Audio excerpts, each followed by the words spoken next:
with her big dumb face. The longest opening sequence. It's when are all chairs bolted to the... We're not told that. Yeah, we do. We're not told that. It is written.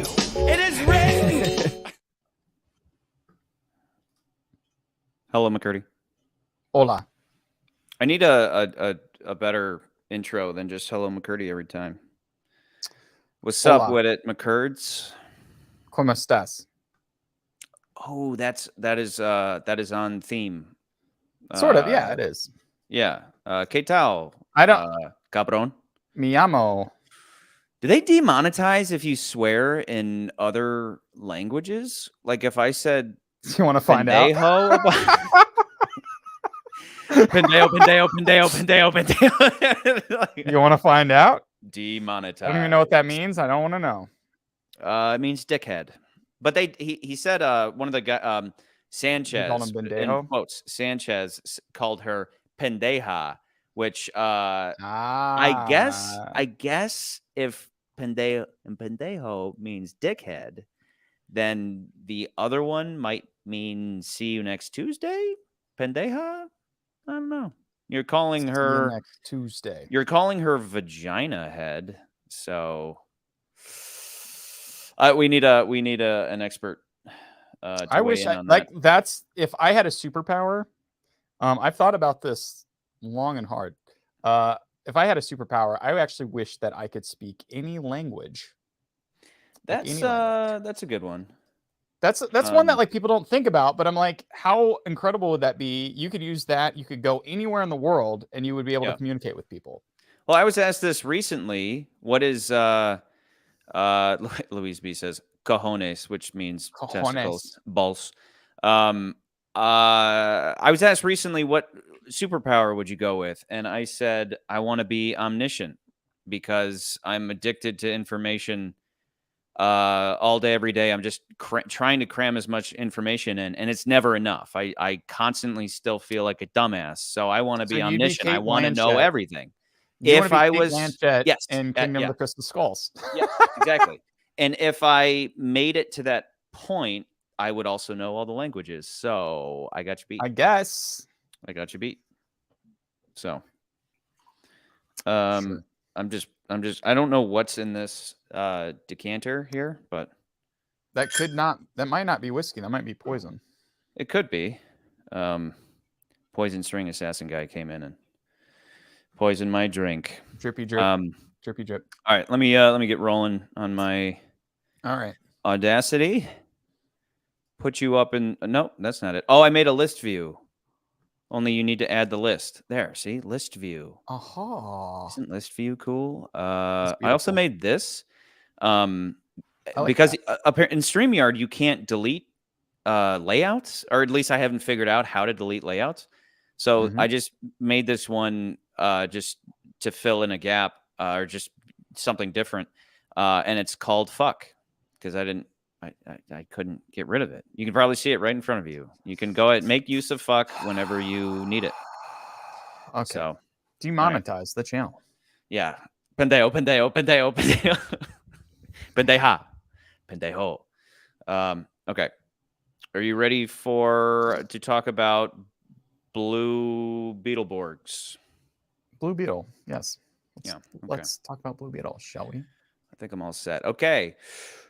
Blue Beetle isn't the worst movie in the DCEU, but it's by far the most weary. It's essentially superhero fatigue, the movie, because there's nothing we haven't seen before, while also having trouble taking itself seriously, while also wishing it was a Marvel movie. A down-on-his-luck fella gets bit by a radioactive... blue space scarab burrows into his spine, turning him into a reluctant and awkward superhero. Then the evil head of a giant weapons manufacturer steals the secrets of this scarab to make a fleet of men in iron suits called OMAX.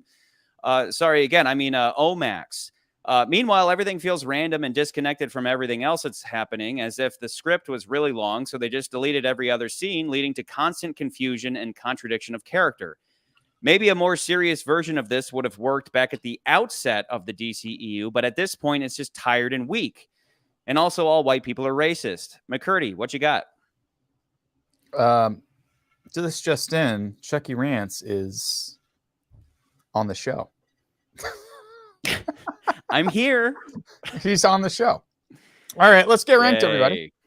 Yay. If you haven't already, buy our merch. Today, I didn't wear the merch because I was trying to keep in theme. I literally looked at the movie as I was watching. I'm like, I have a very similar yellow shirt and I have a very similar blue bomber. So I was like, I'm going to wear that today. But if I wasn't wearing this, I'd be wearing our ranked merch. So you know what I'm wearing? I didn't do this on purpose, but I happen to be wearing the the better Beatles between the Beatles and the Blue Beatles. Sure. So, sure. You know, it'd been nice. We needed some new merch. So, if you guys have any suggestions, anybody have any ideas? Anything that anybody would actually want, even as a product? Let us know. We're open to suggestions. We have ideas. Just we're curious what other people are wanting. I think the shirts are nice. I have several, and I like them, and I'm glad that nobody has ever recognized any of us in public, because it'd be embarrassing to walk around wearing your own shirt. But like, every time I'm at the theater, I'm not every time, but frequently I'm wearing a rank shirt, and I'm like, should I be ashamed of this? I don't think so. You should. I kind of have fun doing it. So you kind of should be. All right, let's move on. Let's move on, shall we? All right, we've got Blue Beetle, directed by Angel Manuel Soto, written by Gareth Dinette Alcorser. I don't know. That one throws me for a loop. I'm not even sure. And then based on characters from DC Comics. So Charlie, as I always do when we do these superhero movies, I have to educate you on superhero stuff. Yep. So we'll talk about the history of Blue Beetle, which is actually kind of long, but that's okay. Blue Beetle as a character has a very interesting history that spans back all the way to 1939, same year Batman came out on the scene, with the character of Blue Beetle in Fox Comics and then later into Charlton Comics. They were competitors to national publications, which was DC Comics way back in the 30s and 40s. There have been 3 iterations of the character of Blue Beetle, much like the Flash or Green Lantern. The first being Dan Garrett, basically was a guy in a blue bulletproof suit that gained super strength when he took a pill.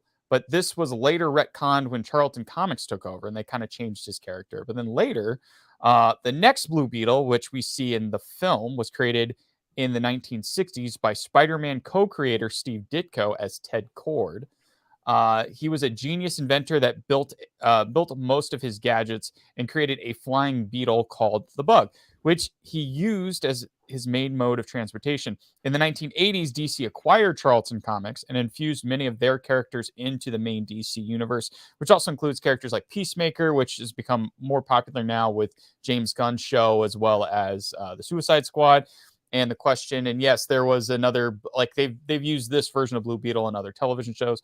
The latest iteration, and the one in the film, was Jaime Reyes, created by Keith Giffen, John Rogers, and Coley Hammer in 2006. This version is very much what we see in the film. He's bestowed with a blue alien scarab that infuses with his body and gives him special weapons and abilities.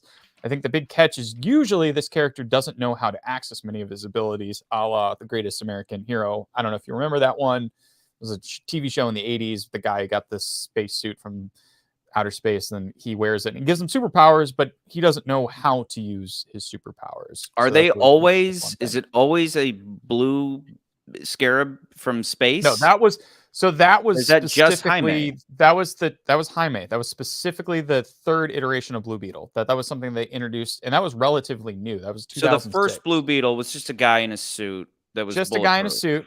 Now they had changed his origin. I didn't write this in here, but they changed his origin. Originally, he was like the son of a police officer, and then they changed it to him being an archaeologist. And then there was something about a blue scarab in that, and like that's how he decided to become the Blue Beetle. But there wasn't any like alien thing that attached. Like again, this goes back to the 40s when that character was created. And then the second iteration is the most popular up till that point, and that was the one that we get. That's kind of a similar knockoff of Batman.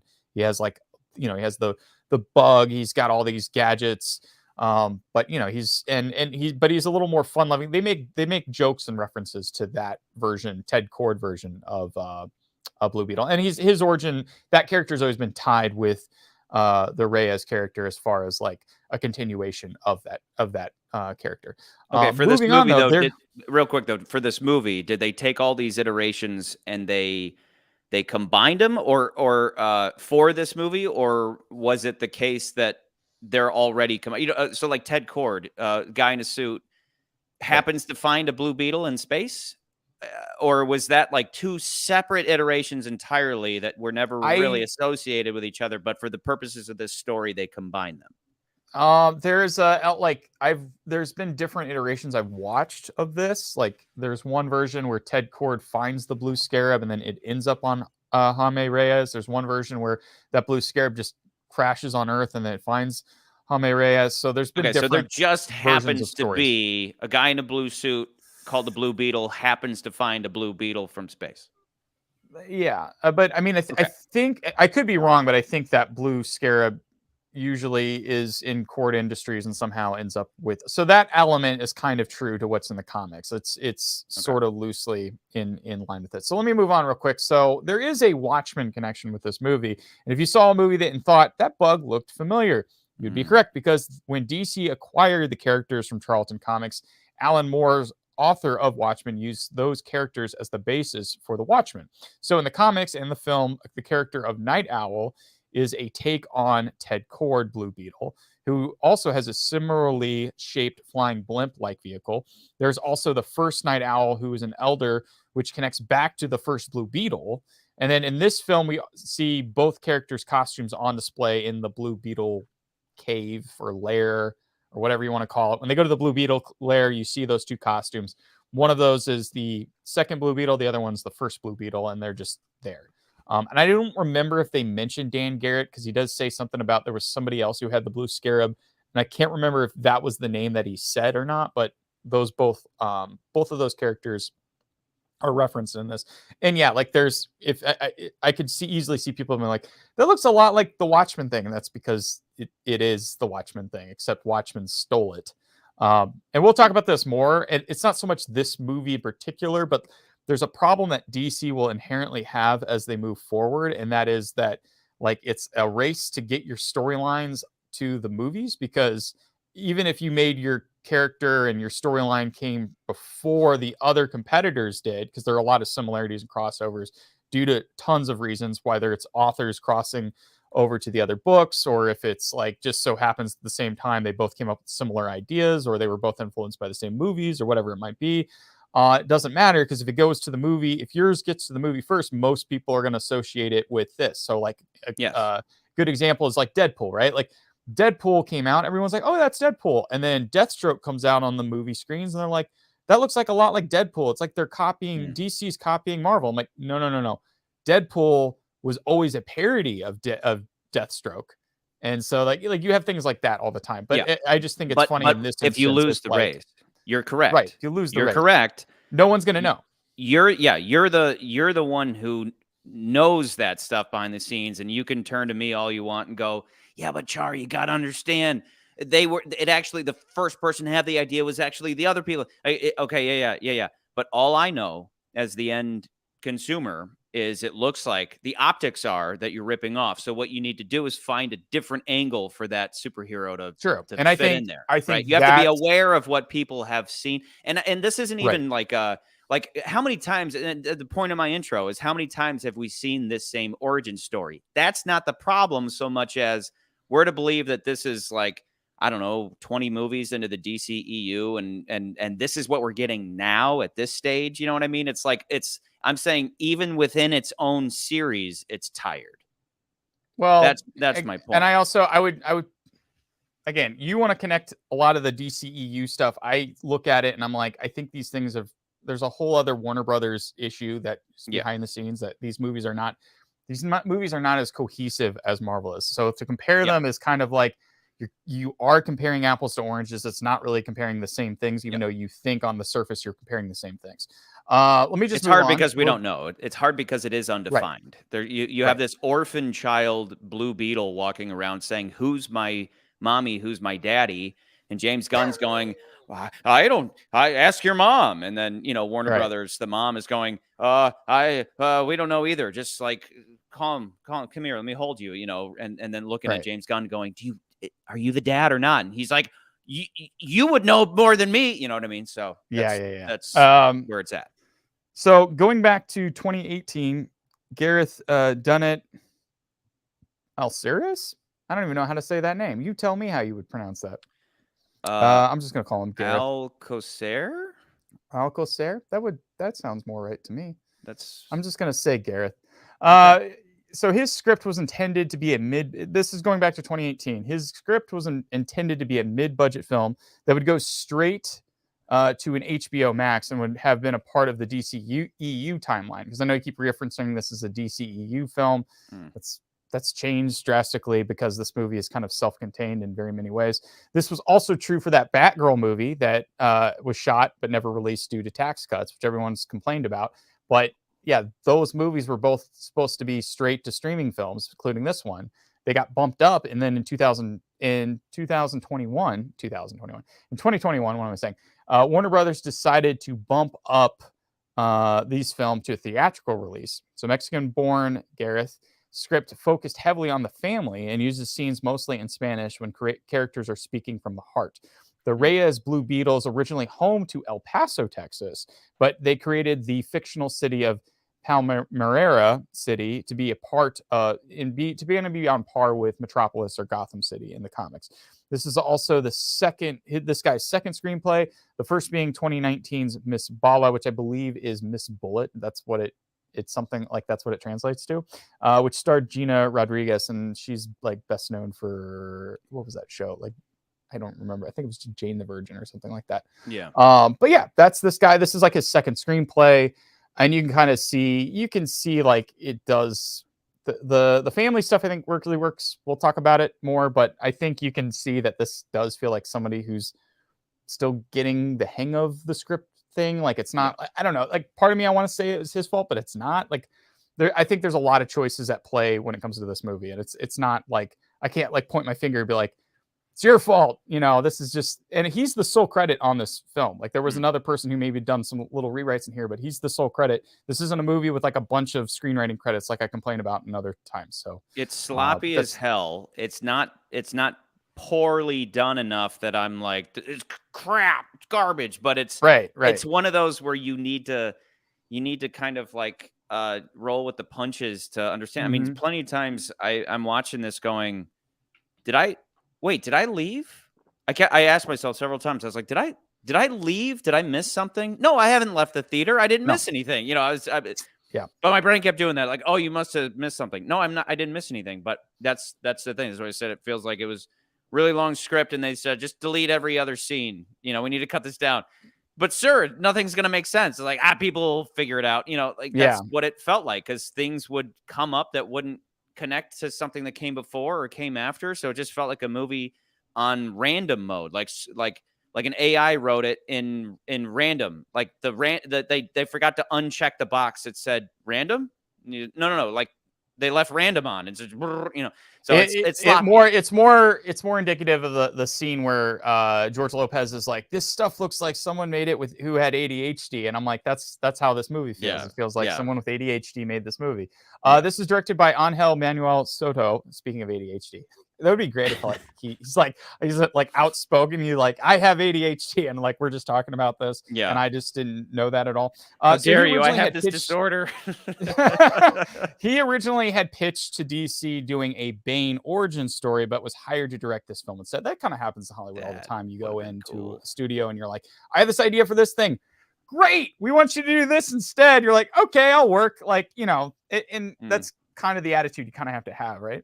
He stated that he felt that while Latino families are nosy, they are also Latino superpower. Like him himself being Latino was stating this, and I think that's very true. And there's part of the good things about this film. I think that's very true because I love that moment in the movie where like, you know, he's every time Jaime goes to do something, his family's right there, and it's like, you know, I could see where that's like, can I have some space? But then at the same time, his family's got this attitude of like, no, we're a family.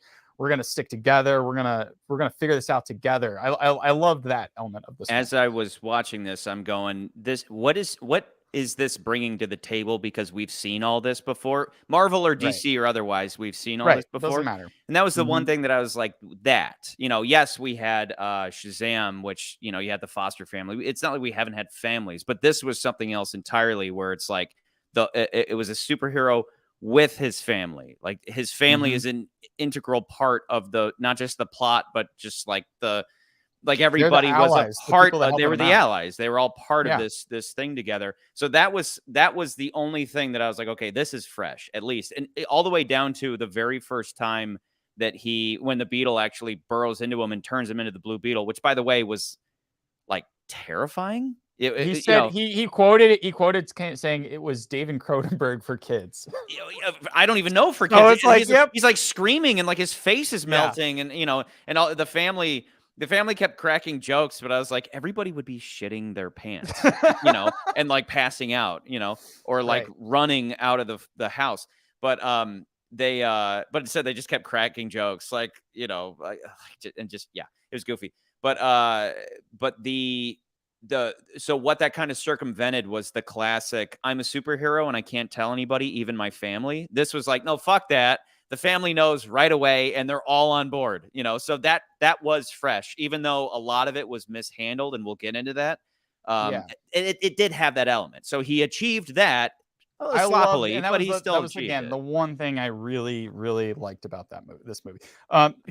He only has 2 other films under his belt. He did a movie, Charm City Kings, back in 2020 for Warner Brothers, essentially for HBO Max. And then his first feature film was La Granja, which I don't know what that is in English, but I probably should have just looked that up before we got on this show. I'm not good at my job. Let me keep continuing.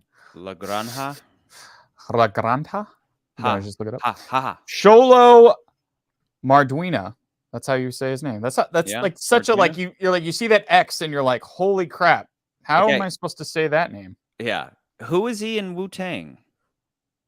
I don't know, but he's in Wu-Tang, and I put that on there. Okay. But he's most well known right now. I mean, like, I don't have a lot written about him. Most people know him as Miguel Diaz in the hit show Cobra Kai, which is a spinoff or a continuation from Karate Kid. But he's like the main character in that show outside of Johnny, or whatever the villain from Karate Kid, who becomes the main character in Cobra Kai. He trains this kid that he finds, and that's who is the main character in he's kind of the main kid in Cobra Kai. So that's what he's most known for. That's what most people have seen him in. Okay. I think he does, actually, in this movie, I think he does a pretty decent job. Like, there wasn't a moment where I was like, he's doing terrible. I was like, no, I'm on board for everything. I think if anything, the things that are mishandled, I think aren't the actors per se, but there's like, we'll continue talking about it. But yeah, I agree. I think he did a fine job for what this was. Yeah, I certainly, I don't, I would say that just the character was so played up in terms of he's cowardly or whatever, he's like awkward and reluctant, and the whole time he wants nothing to do with it, and to where it's like at every conceivable second he's screaming, like it's a thing happens and he's yelling about it, like, what are these blades? Why am I flying? What's this thing? It's to the point where I was like, I could have done with, like, I don't know, 60% of this. Yeah. And I get the importance of it. And I like the stories about a guy finding his confidence. I've said that. I've been consistent about that, where I'm like, those are good stories, because typically men especially have to become something, like, to get the love interest. He would never get with the love interest if he just continued to be an out of work schlub. He had to become the hero in order to win her heart. Classic tale as old as time. Love it. Right. But throughout that, maybe there was that moment where he found his confidence, but even that stuff was kind of shaky, or like, I would have maybe liked it more if he'd found his confidence halfway through. And that would have been part of that, would have been at least having some kind of training montage that establishes what he can and can't do. And I get that he kind of had to learn on the fly literally on the fly, how the Blue Beetle works. But we never really, we had just a lot of sequences of him learning on the fly without any ever a slow down sequence where him and Kajita or like whatever we the needed hell we the needed the name scene. is. Learn We together. needed the scene of him failing.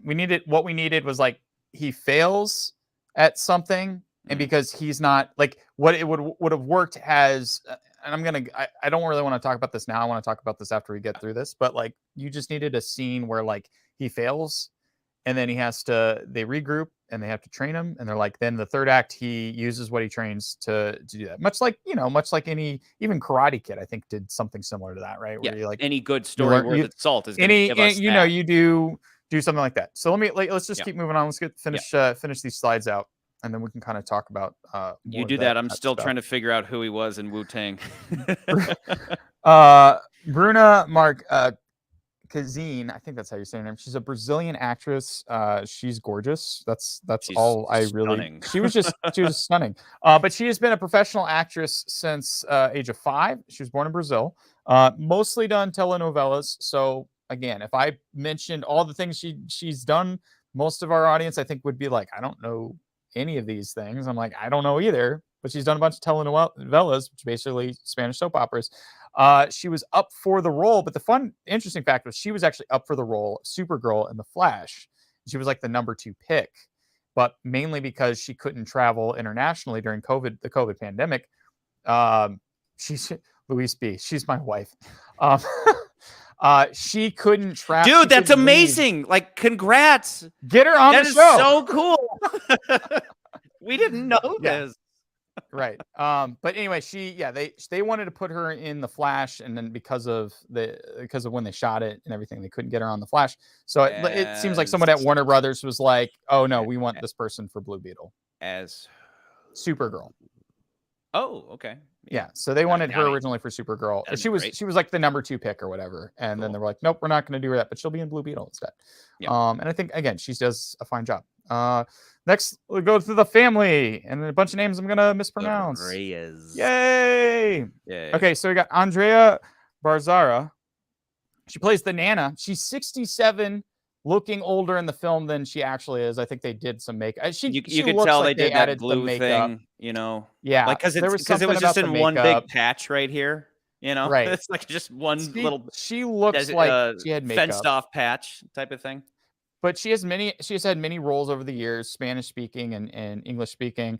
You might recognize her. She was in Rambo: Last Blood. Never saw. She was in Cake, which was the not Jennifer Lawrence, Rachel from Friends. Okay. She was in that, and then she was also in CSI Miami. Next up, we got Damien Alcazar plays Alberto Reyes, the father. He was also in Prince Caspian. He had like a smaller role in that movie, but originally he was intended to be the villain. And then they were like, "You're not intimidating enough to be the villain, but we're going to give you this other part, and we're going to make your part a little bit bigger in the film than look alike." What? Yeah. They really look alike, but he's so like sweet. Like I see why they would make that choice, but they actually do really look alike. Him and the Red Beetle, Iron Man guy. Sure. Yeah. Sure. Yeah. I'm not making. Well, yeah, I wasn't talking. Kananga, no. I'm saying I'm saying in Prince Caspian. I'm not saying in this movie. Oh, okay. Yeah. That's why. Looking at his face right there, he looks very similar. He's got a very the bad guy in this movie. Yes. Elpida Carrillo plays Rocio Reyes, plays the mother. She was in Predator. I think she's like the only female part in Predator, honestly. I think about that movie and I'm like, I think there was only one. She was like the original Predator? In the original Predator. She's the woman they find, and she's gone crazy because she's like, there's the thing in the jungle and it killed everybody. Right. And they're like, you're nuts, Yeah. That's really cool. I think she's in that film, and then she was in Miami Vice, the original show. She's been in more recently Euphoria, and then she was also in the show Mayans MC Motorcycle Club, which is a spinoff of Sons of Anarchy. So She was on that show as well. Then we have Belicia Esposito. I really wish I spoke Spanish. She plays the sister. She's been in Hocus Pocus, the sequel, Hocus Pocus 2, and she was an American Horror Story, and she was also in a show called The Baker and the Beauty that I remember filmed here in Atlanta. Also, should mention this movie filmed in Atlanta. There were a lot of people that I recognized I didn't work on it, but I recognized a lot of names. But they filmed part of it here in Atlanta. Then they filmed the second part of it in Puerto Rico. So they left here, went to Puerto Rico, probably shot a lot of the exteriors there, and then some of the interiors and more action stuff they probably filmed here in the studio. Next up, we got George Lopez, looking crazier than ever. Yeah. Yeah. So I guess we can talk about it here, but like this is one of those moments where you and I were like kind of on point as far as our complaints about this movie. And George Lopez is kind of an obnoxious character in this movie, but then there are times when I like him in the movie. Like, remember when he passed out? Remember when he's like, he took so he has a Tacoma that he calls the Taco. So Jaime takes off with his truck and he passes out, and it's just like, you know, like it looks like he made it up on the spot, and it was just like, right. They were like, that's great, let's put it in the movie. Yeah, and it was like maybe it was funny in the moment, but it's not funny in the edit, you know. So like, just cut it because it's not very. It wasn't sold. It's just, it looked like something maybe he did because everybody in the room would laugh, right? Like, oh, isn't that funny? But it shouldn't have been in the final cut, you know. I got that sense with a lot of the things he was doing in the movie, but the thing that really irritated me, I'm sure they had a great time. I'm sure he had everybody rolling the whole time, but it's like at a certain point that has to be. You got to tone. You know, there was moments where I thought he was like really great. I was like, oh yeah, I really like this character. I like the idea behind this character. I think the thing that really took me out of it though was, and this kind of goes back to your opening review, was that this character isn't set up very well. Like what happens in the movie is we get a scene where they're like, we're into the second act, and they're like, okay, we gotta, the goal at this point is we got to get this blue scarab off of Jaime, because he's like this, like, I can't have this blue thing. It's going to change the rest of my life. You know, it's part of the kind of that story, the story they were kind of going for. Right.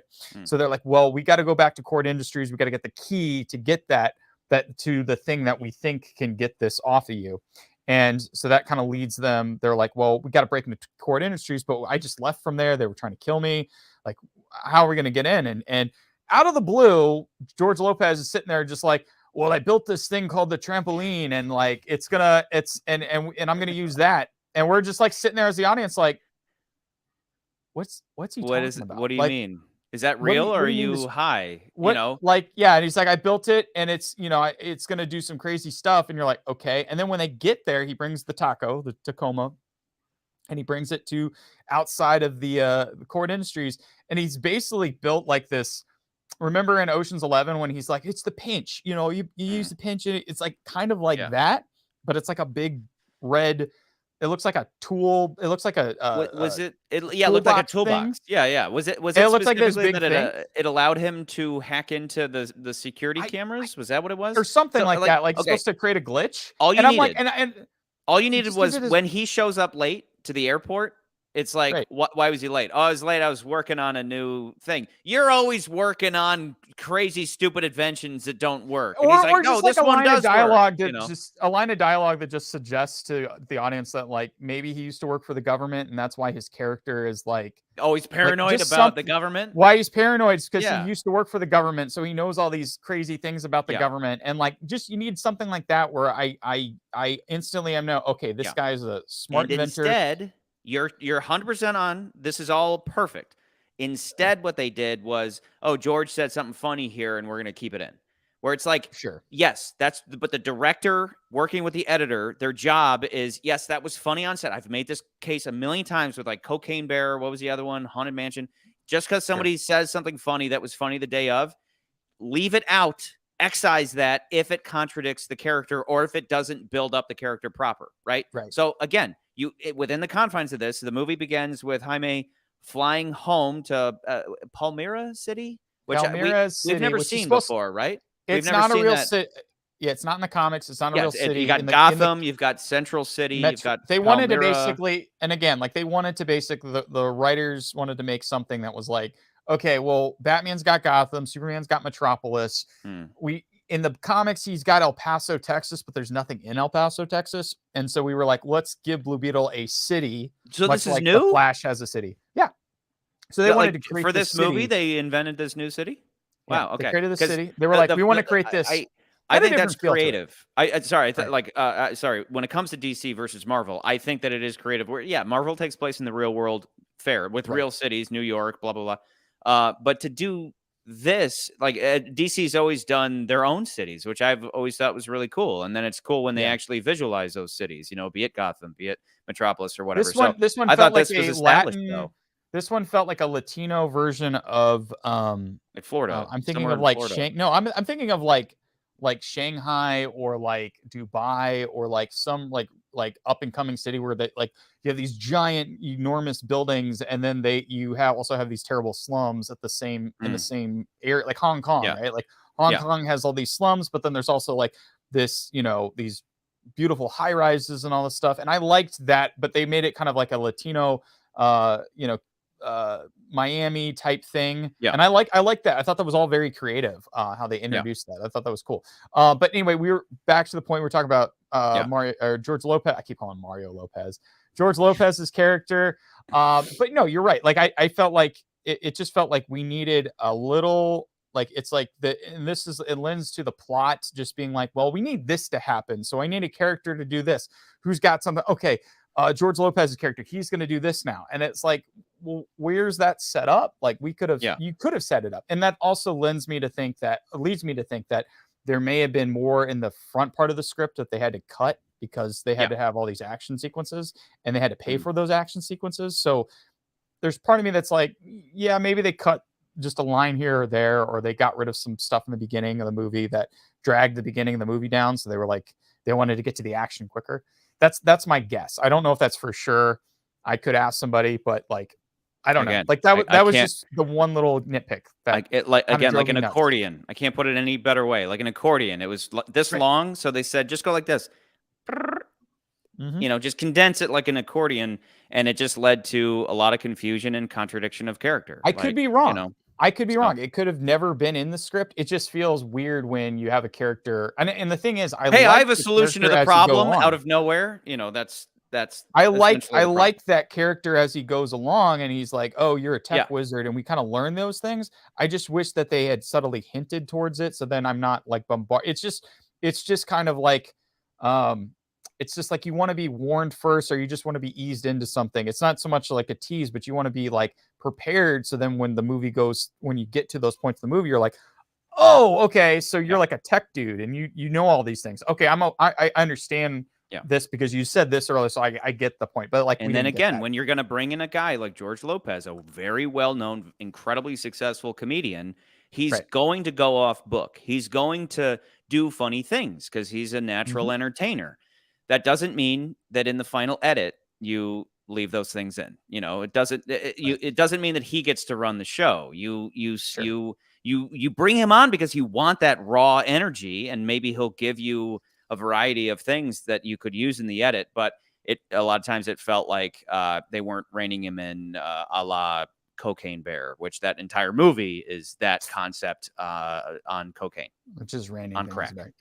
So. Okay, so finally, let's get to the villains really quick. We got Susan Sarandon plays Victoria Cord, and I think she's hugely famous, hugely successful. I mean, Rocky Horror Picture Show, Thelma and Louise, Bull Durham, like her IMDb list. Stepmom. She's been in tons of stuff. Everyone knows her, loves her. All her, she's just a bunch. Team America World Police.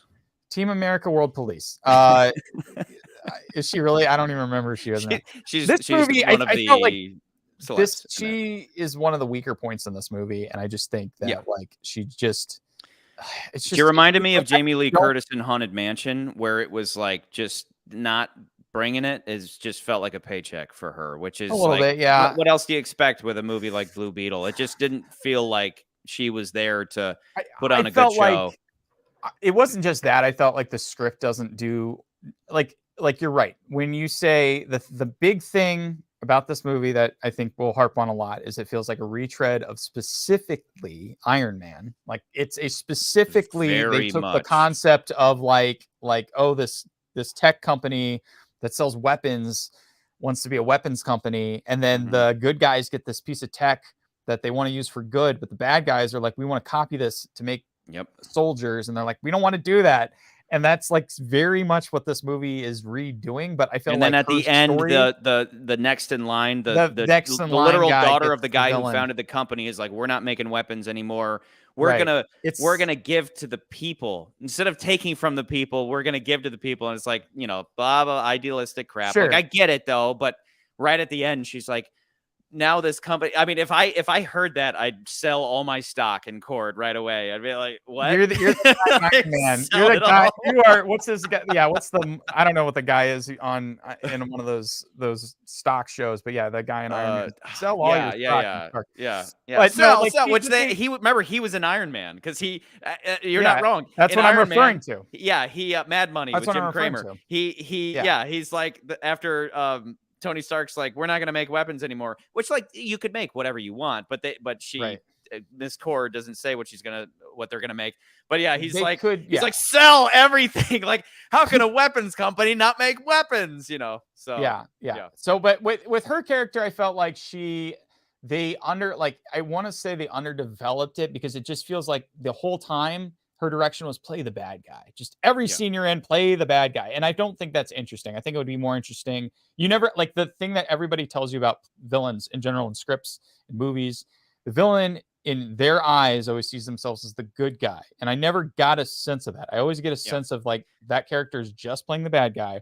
Like we control the world. Like for some reason, the only thing that they did, they set up this backstory where like her brother, which was Ted Cord, who goes missing, which I guess they're saving that for another movie, whatever. But like her brother her brother got the company and she didn't get the company because of her dad. And so then she always is vengeful because of that. And that was like, that's her backstory, but we're literally just told it. Like someone just says, somebody else tells that story. Tells this thing. And this is what happened. And that's why she's this way. And you're like, okay, but we never get like an evil, like we never get a monologue. We never get anything interesting. I just felt like that character was so like just very cartoonishly put into the movie, and I always was just like, Susan Sarandon's better than this movie, and it's unfortunate that like, I mean, she got a paycheck, but I'm just like, I think that was her when it was what's your motivation? She said it's to get a paycheck because again, either our theory is correct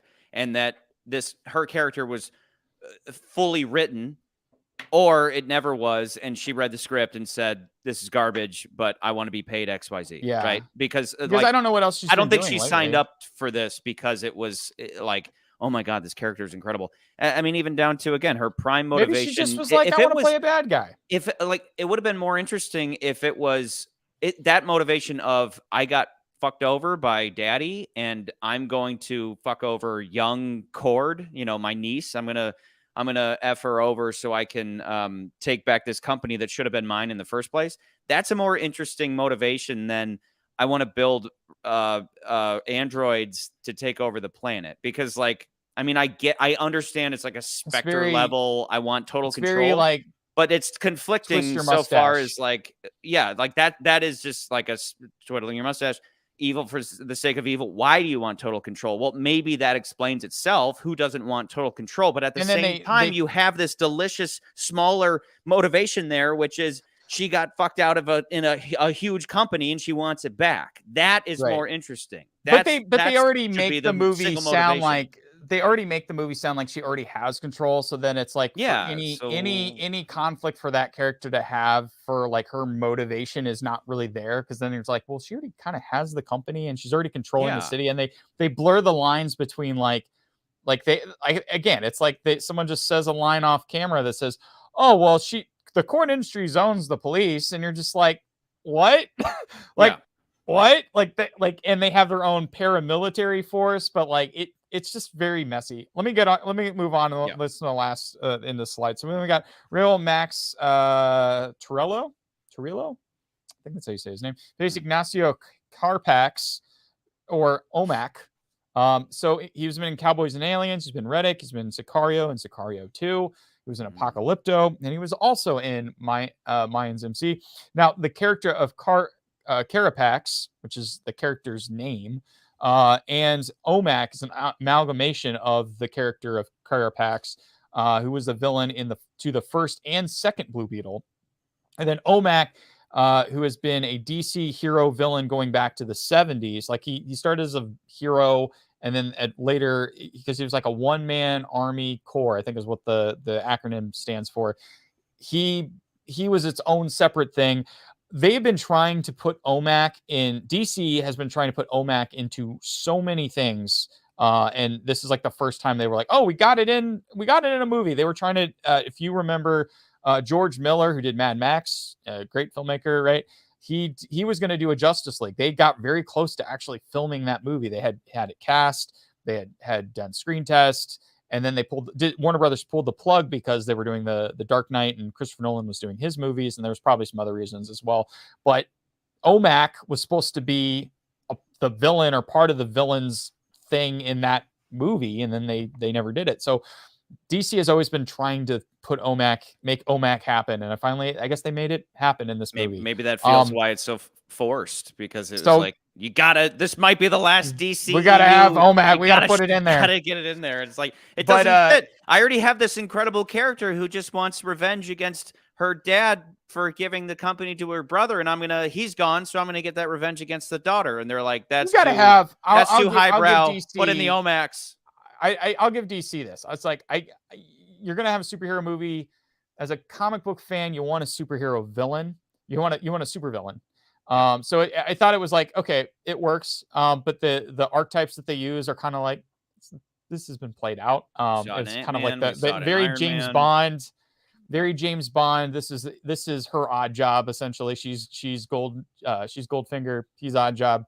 But if you look at the comics that I've posted, like those images on the far right of the screen, the one that's red, that's Carapax, who is a villain, Blue Beetle villain. You see him fighting the second Blue Beetle on the front cover of the Blue Beetle comic. And then that image behind it is OMAC. That's like one of the evil version of OMAC.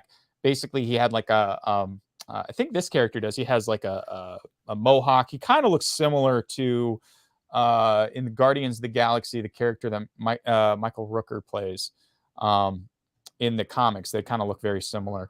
But anyway, that's that. The thing about that character in particular that I really didn't like, again, this goes back to our setup issue with this film, was the way that they handled that villain at the very end. It was like, this villain, like this movie just doesn't have any decency to set up things. They just say things offhand, and it's probably the weakest, laziest. It made the Save Martha scene look like worse, I think, even though they felt like the exact same story idea. Like it was the same beat of like, oh wait, don't kill him because he's a human too, or he has feelings too. And it's like, yeah, but don't have the Blue Beetle just all of a sudden be like, oh, by the way, when we were connected, like in this 1 hour ago, I found this out. Why didn't you tell me this earlier? Why don't you tell me at the time? Tell me this earlier? Or better yet, as they were going through that whole scene about, just real quick, all that happens is that Susan Sarandon wants the secrets of the Beetle or whatever. So like basically she has hit the Blue Beetle coupled with Carapax because the code or something has to like go to Carapax. Whatever they were trying to do, they were linked together, right? And then being linked together meant that for a brief amount of time there was like Kajita or whatever the hell Blue Beetle's real name is. Okay, so there's another thing read his memories, but real quick though, saw his memories, and that would have been the time for there to all of a sudden be like maybe flashes of Carapax's background, and we as an audience don't know what it is. Like, who is this kid who's in the jungles of Central or South America, and his mom dies, and maybe we know it. Maybe some of us realize it's Carapax, others are confused by it. And then we come to realize that it's him, and he used to have a family, and so now we get it, right? But they save it to the last second, like he's ready to kill Carapax, and Kajita or whatever's like, oh, by the way, this guy had a family too, so we shouldn't kill him. And it's like, why not kill him? Why not just kill him right now? Like what? Because then Carapax decides to kill himself while killing Susan Sarandon by way of blowing himself up and almost killing Blue Beetle and everybody else in the process. So it's like, why not kill him? And that was another thing that wasn't really well set up. Was there were several times throughout the story where Blue Beetle's like, I'm not a killer. And at first I got it. At first it's like, okay, because he's just some awkward kid. He doesn't, and he's like, I don't want to kill anybody. That's fine. That's fair. But then that made sense. Meanwhile, other movies have done it better, like whatever Batman Begins clearly takes time to lay out why he'll never kill anybody. I typically think that superheroes, and I remember having an argument in high school about this, but I typically think it's better for superheroes have that altruistic, thank you, altruistic thought process of not killing people because they are good guys. That should be inherent in their nature. I think that superheroes, I think it doesn't look good if superheroes are just killing people like supervillains do. And I know some people would argue, flash forward, and George Lopez had no problem killing people. He just started like he squished the guy, right? So and I was thinking, I thought the same thing. My point being, exactly though, that at a certain point, I don't care who you are. If an army of a couple dozen guys with guns pointed those guns at your family and pulled the trigger, I don't care who you are, especially if you're a Reyes. You're going to be like, okay, now we're going to start killing people. But then I'll resubmit to you. Remember that moment in Homecoming, right? Spider-Man Homecoming, where his new suit is talking to him, right? Because that's a thing, is to have a suit that talks to you, just like Blue Beetle. And and it's like, do you want to kill everybody? And Peter Parker's going, no, I don't want to kill anybody. And it's, we've already gotten to know Peter, so we understand why he's trying to avoid that. And like, that's all good. That works at a certain point. But like, if it was like Aunt May's about to be killed, or you kill this guy, Peter Parker would be like, okay, I have to kill that guy. You know what I mean? Like, you could have set that. And again, that's another setup thing. I felt like they could have at least mentioned or made some kind of, I don't know what that would have been. I would have to like sit down and really think about it. But I do think they should have set something up about the family instilling in him why killing people is not a good idea. Why or something. I know, but I feel like this George Lopez robbed a bank one time and he went to jail, and then that's why he's a loser who lives with his mom now, because he killed somebody. He went to jail for 15 years. That was where he learned to make things or something. This is why you don't. Yeah, this is why you don't do these things. And like, I would have appreciated if the movie had just done that, because then, of course, later in the movie we get to a point where like a lot of these characters start to do things that I'm just like, these felt out of character from what this character had set up, where I thought the good guys were. Okay, so you mentioned, this is something I literally wrote down. I literally did it. So Kajida. No, you need to show me. First off, I don't believe you. If you're gonna say you literally wrote it down, I need. I'll show you later. Like, I'll show you later. There's writing on this note. That's my proof. I think you're full of shit now. I don't think you wrote this down. That's fine. I don't care. Anyway, gotcha. So Kajida, gotcha. So is it Kajida? Sorry, is it Kajida? Kajida, yeah, it's J-I/. Sounds very Japanese. Kajida. It's actually, so in the comics, I went back to that first Blue Beetle. Well, there's supposed to be kind of this archaeologist story where he goes to Egypt. And that's kind of where he finds this blue scarabee thing. Makes sense. And that's what inspires him to become the Blue Beetle.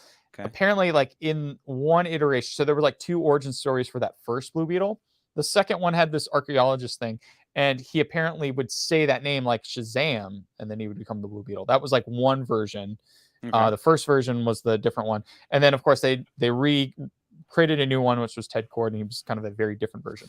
So they brought that character back. Now, I have issue with it because I felt like I was mad at the movie, because I'm like, why would you create a voice character?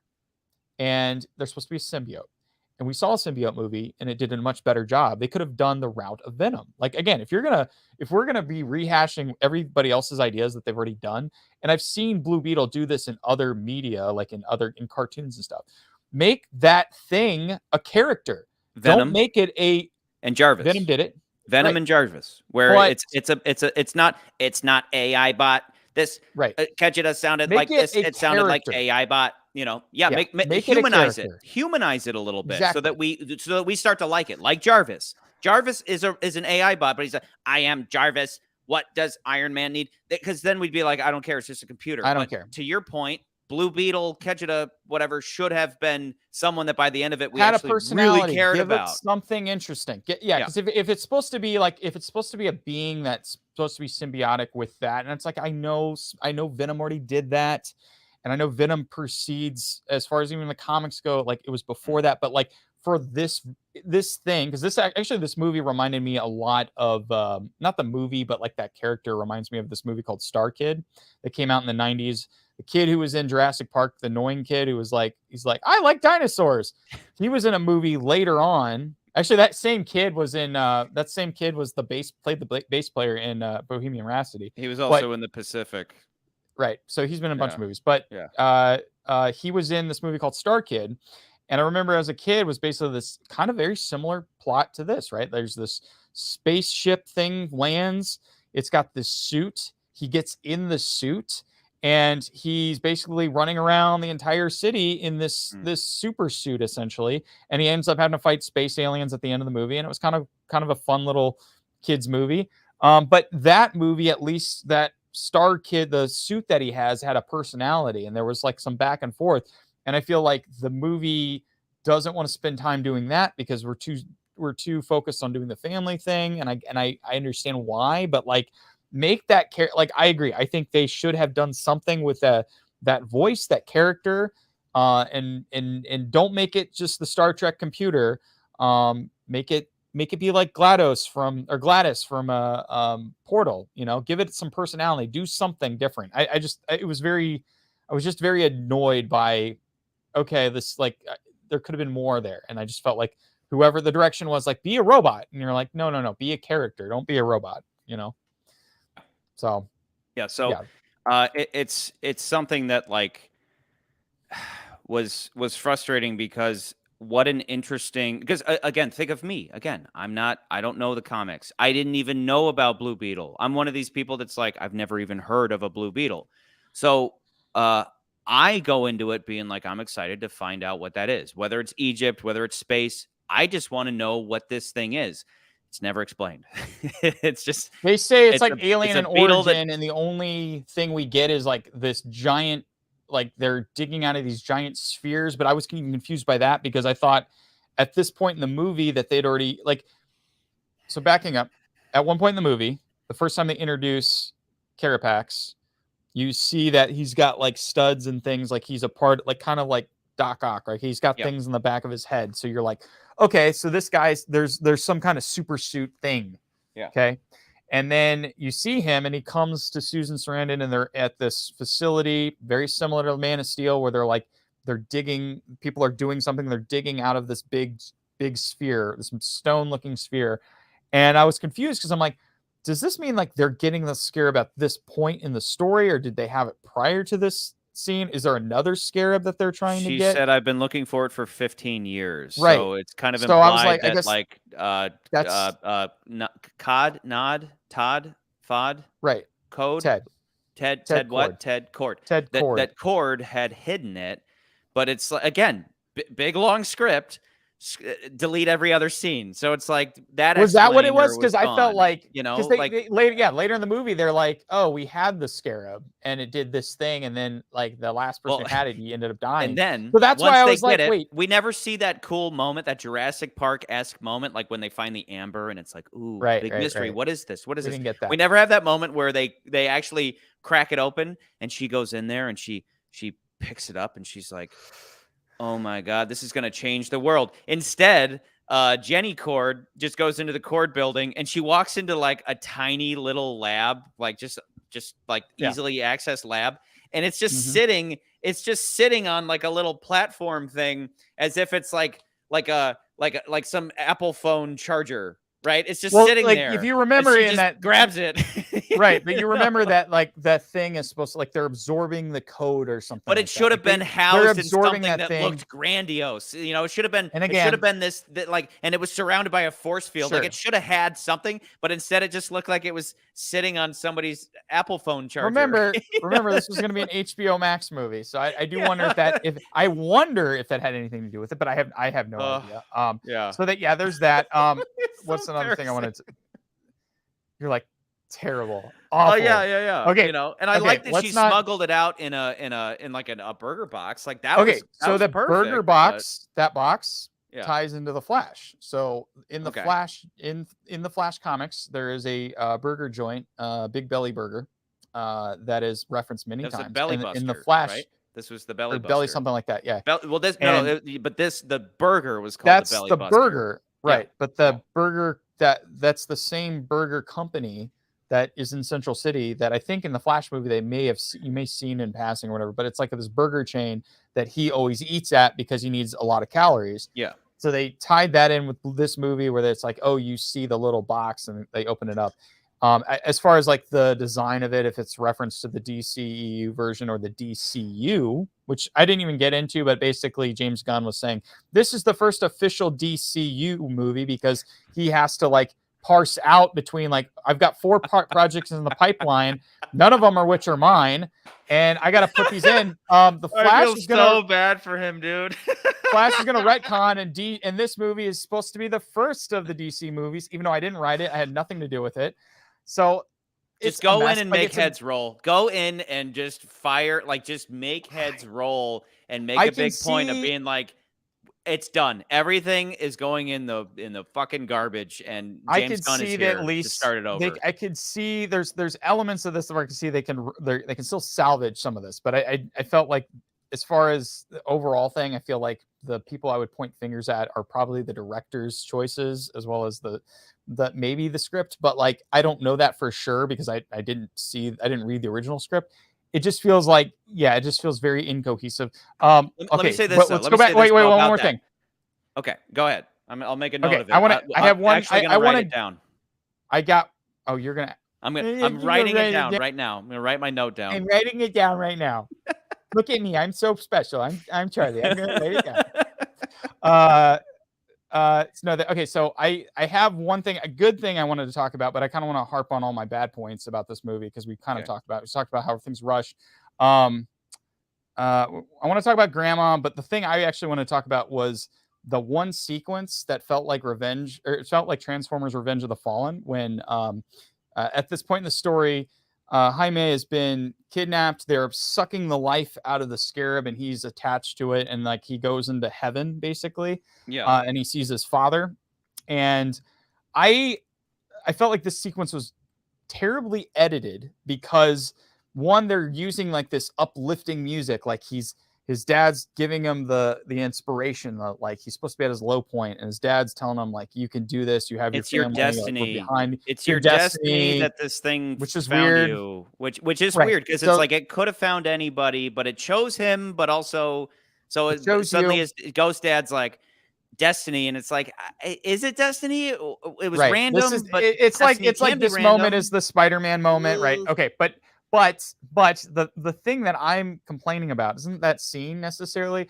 It's the way that they put that scene.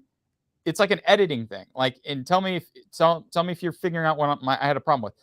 The music and the edit don't correlate. Like, I would not put these two ideas. If you're talking about like a montage of editing, I would not put these two ideas together because it doesn't work. You have the hero who is basically, getting up. He's having that Spider-Man moment where he's putting all his strength and he's getting out of under all the problems in this world, and he's like arising above, right? And then he's going to go kick some ass. So that's supposed to be the moment. That's what we're building for. And so the music is building for this moment of like, he's going to rise. He's learning like this is his destiny, and he's going to come back and he's going to kick all this ass. But at the same time, the movie keeps cutting to Carapax, and Carapax is doing the same thing. And I'm like, well, now your music is saying that Carapax is the hero. It's not saying Jaime Reyes is the hero. And it's like that. As I said at that time, maybe if you did it, if you're going to do that, then cut to Carapax as a kid. Then like if you want to build up two things at the same time, you could have done that. And then I felt like the music didn't work. Like my general complaint is like I felt like the music wasn't right for that scene, or they shouldn't have showed Carapax. They should have just focused on Reyes, because even the other things that the other heroes are doing, it's like, okay, we're getting to that moment where we're gonna have this crescendo. But it felt like they had all this other stuff shot. It's confusing because he's in heaven. He's in heaven, right? And he's talking to dad, and then his dad's like, run out and touch the Beetle, and that's your destiny. Like it was good abstract. It was good abstract, but then it became random abstract, where it was just like run and jump and grab the thing. And then like that brought him out of his like coma thing. So but it was supposed to be like they infused like, and again, like I wish those things, random. I wish everything felt characters random. Were more yeah, I wish again, I wish those characters, I wish that thing was more of a character than just robot. Like it was frustrating. The last little thing that I complained about, that I want to complain about this movie, is the grandma. And it's mostly, it's like I liked that grandma was a revolutionary at one point in time. But there wasn't enough of it. It wasn't just that. It was just like, again, with the George Lopez stuff, I wanted a setup. I wanted a hint. And we never got that hint. Like if she was, say that she was sitting there and she's knitting, and there's like a poster of a revolutionary on the wall or something, and you're like, wait, why does she have that there? It's like, then I'm like, okay, maybe there's something more to this. Yeah, there was a noise. She's sitting there knitting, and then she, because remember, she heard a noise. What if she just like pulled a gun out of the drawer and like walked into the kitchen? Like, what's happening? Sure. Right away, you'd be like, oh, Nana isn't just any old Nana, right? Right. Something that, but instead, a lot of the Nana jokes were, I got this, like, I'm sitting there, and my theater is pretty much always empty, but this was like opening night, more or less. So there were more people than normal. Talking. And I felt like those Nana jokes were meant for the stupid people in the audience who are just like, that's funny because grandmas aren't like that.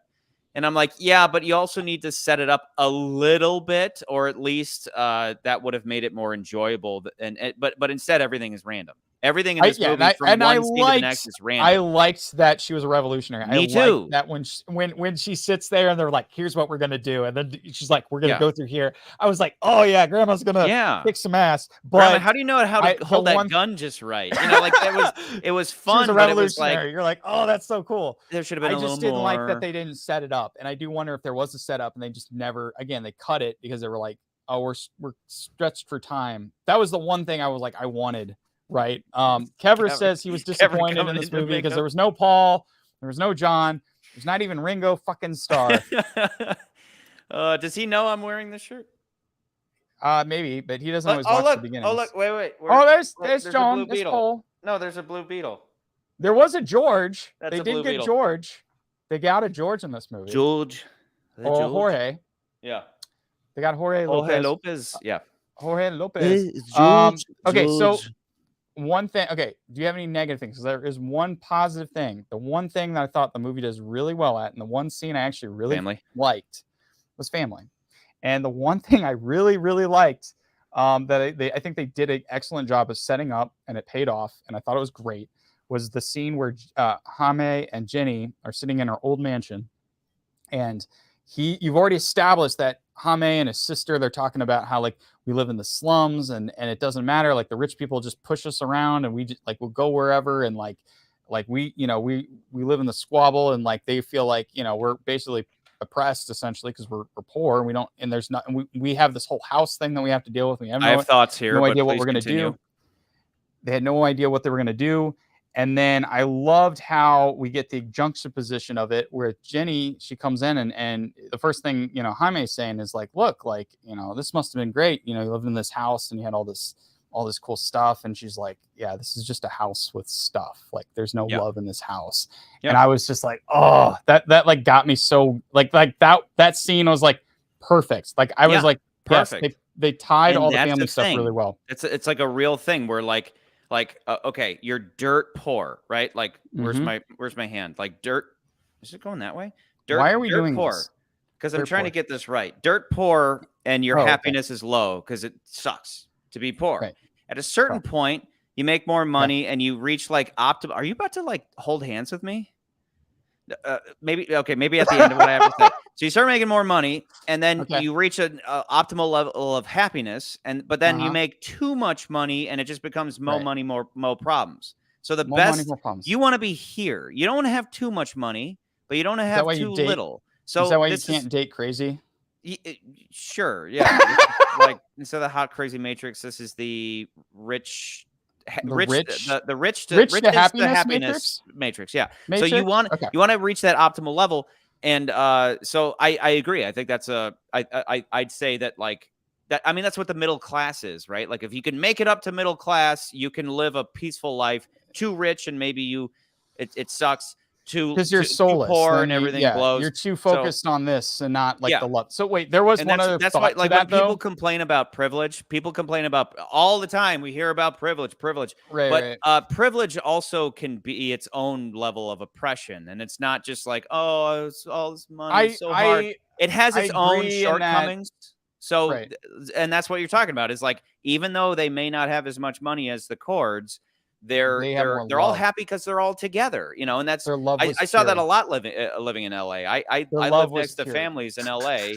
I had one roommate in like what we would deem like a normal apartment, just a 2-bedroom apartment with like a tiny living room and a tiny kitchen.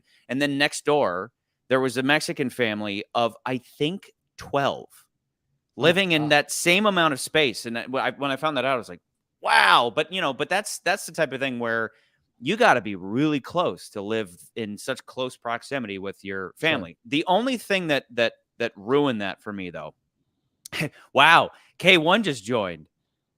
K1, I don't know if you've ever joined, but we've been waiting for you to become one of us for a long time, brother. So welcome. Oh, no. Welcome to the team. Cheers to that.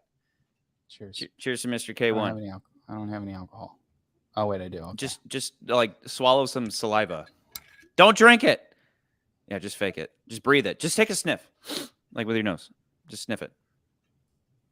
Pew pew. Anyway, so my kind of my take on it was like, it's fine if you want to set up your dynamic of you know, like the sister in the beginning.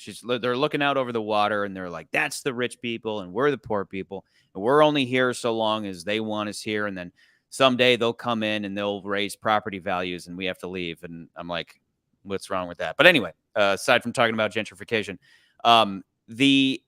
what bugged me about it was if that's the story you want to tell, that's fine. That's the story you want to tell. Personally, I think you should leave race out of it. That's not the story in the end. That's just what they set up in the beginning. Was like, you know, he says, it was a funny joke. He's wearing the graduation cap and he turns to a guy and says, what do I look like? Do I look good? Or, you know, something like that. And the guy says, you look like you're 6 figures in debt. And then later the sister says the same thing. She's like, why would I go to college? You just sign up for debt, which is like a thing that people are dealing with now. Depending on what you want to do for a career, you should not go to college. Right. Especially if your family owns a garage or something. Like, yeah, do that instead and like work your ass off. Well, yeah, and I don't think we ever found out did we ever find out what he was like pre-law or something like that? Like that's what it was? Pre-law, yeah. Like I wish and we never really used that. Like that is never explored other than like yeah, he went to college and he studied this and he would be good as well, he's like nobody will give me a job, and it's like that's kind of bullshit. Like I think if you want to be a lawyer, it shouldn't be that. It's not going to be hard. I just wish that they utilized lawyer. They could have utilized that aspect of it. The opener was like, all about rich versus poor, and then that just more or less flew out the window after 15 minutes. Like that was gone. But what I'm getting at is that personally, I think you should leave race out of it. Whatever, people don't want to do that today. But if you're going to set up rich and poor, then what follows shouldn't directly contradict that. So the sister is like, yeah, rich people suck, and like we're poor because we're oppressed. And then the next scene is they're working for the Chords at Susan Sarandon's house, right? And she, they're like, but it's like a resort. It's a resort, so it wasn't her house. It was like a resort or something. I think it was her house. I think it was her house, and they were maids, and they were cleaning. Whichever it was, they it's like. It was frustrating because the sister is like obnoxious the whole time. And the sister it seems like she's constantly trying to sabotage everybody around her because she's bitter or something. So, but like, it would have been great if she would have, it would have been great if she would have okay. Let me just set it up real quick for anybody that hasn't seen it. She's like, this sucks. We should be millionaires. And the brother's like, yeah, I guess. But like, I'm trying to work. And she's like putting gum. She's like, scrape the gum off the chair, and he's scraping the gum off the chair, but she keeps putting gum under the chair. Like she's just like, she's an asshole. Like all in all, she's an asshole. So, but that trend continues because they walk inside of the resort or house or whatever it is, and she's like, I have to take a shit, be my lookout. And he's like, go to the servants' bathroom and just take a shit there. And she's like, I only take royal dumps. And you're like, this chick is an asshole. Like she's trying to sabotage her brother's life left and right. She's complaining on one hand that they're oppressed, but on the other hand, she's doing everything she can to subvert and fuck him over. So I'm not really like feeling the love here. I'm not feeling like I like this character, right? Because it would have made her more of a sympathetic character if she was like, bro, food poisoning, whatever it is. She's like, I'm going to shit my pants. And if I shit my pants, they'll probably fire me anyway. Like it should have been, I have to go in this bathroom. And he's like, you can't, that's Susan Sarandon's bathroom. And she's like, I'm like, it's coming out. It's coming out. Like, be a lookout. Instead, she tells some stupid joke, like, and then we would understand. Then we'd be like, oh yeah, you got to do what you got to do. Like she's got it. Like if she went to the servants' quarters, she might shit her pants and they'll fire her or whatever. Instead, it's like, I only take royal dumps. And it's like, what does that even mean? And then, so Susan Sarandon shows up. Jenny Cord shows up. They have an interaction. Jaime joins in to try to defend Jenny. And then just then the sister comes out and she's like, woo, don't go in there. Like, muy caliente poopy. Like, it's just like, this is stupid.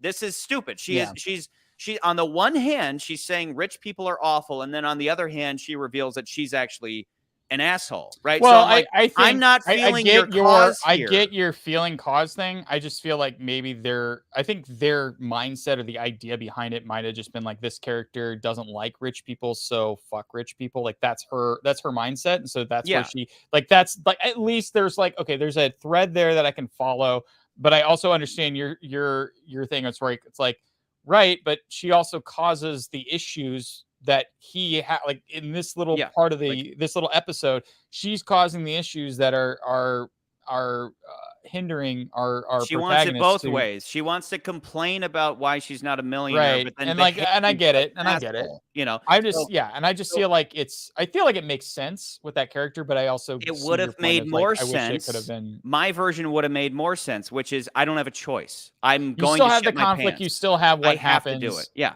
Yeah. And then you actually feel, and then what would happen is, whatever, call it like Cinderella, whatever it may be, where she's like, no, I had to, like, I was going to shit my pants. And Susan Sarandon's like, I don't care, you Mexican, you dirty, like then we'd be like, yeah, you dirty Sanchez. We would have been like, fuck Susan Sarandon and this chick's cool. But instead she brought it on herself, which immediately I'm like, I have no sympathy for you. So, and this happened a couple times. Characters would say things about how awful the world is and then immediately misbehave. So that was the first one. The other main one, and the sister was kind of like that throughout, but the other main one was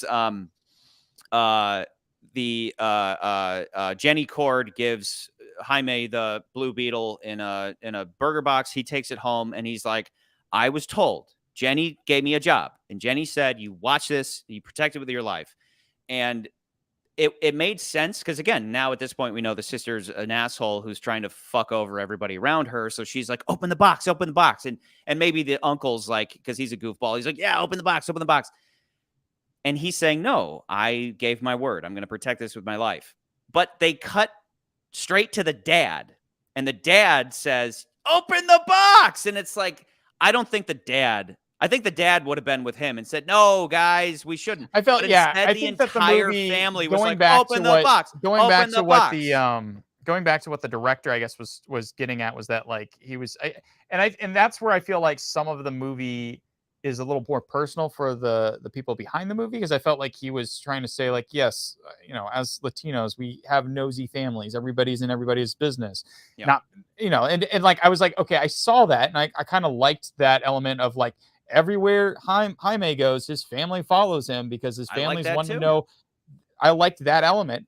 I think dropping him off at work. They dropped him off at work, and everybody was like, work. Yeah, they're always a cheerleader because that family loves each other. Everyone's a cheerleader. But like, you're right. That moment when the dad's like, open the box, and he's like part of the whole like thing. It's like, now you've written this amalgamation, like this character that is like this a-hole family character, and now it's like, you're right. It feels like there should have been maybe someone not to say that, but it was like, because, and again, I continue to go back with this, particularly with this movie, because the plot needs this to happen.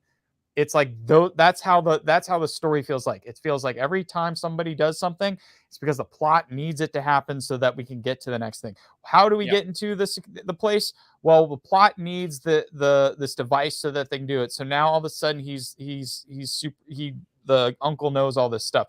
Why do we need how do we get to the Blue Beetle needs to get the thing on him? Well, now Dad's saying this. How do we, Grandma we need something cool here. We need Grandma to. How do we explain that these guys can fight all these well-armed people? Oh, Grandma was a revolutionary. Like little things like that. Like, it's like, well, we wrote this, but we need to explain this. Movie set on random. Just like when we need it, as opposed to me, what you would do is you'd go back and there'd be another draft, and you'd be like, oh, these new elements should have a setup, and then you that's where I'm like. That's where I'm like, I wonder if there was a setup for some of these pieces, and they just and I said this about I've always said this about the Batman v Superman movie, and it actually kind of rings true when you watch the extended cut of that movie. There's an early part of BVS where there's like this question as to Superman and like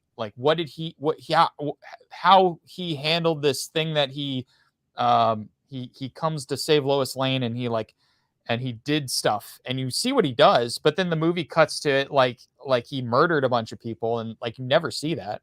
So you're always questioning, like, okay, and it's the beginning of the movie, so you're kind of like, it's setting things up. It's like the building blocks. So it's like, we're missing building blocks here. This isn't going to structurally be sound.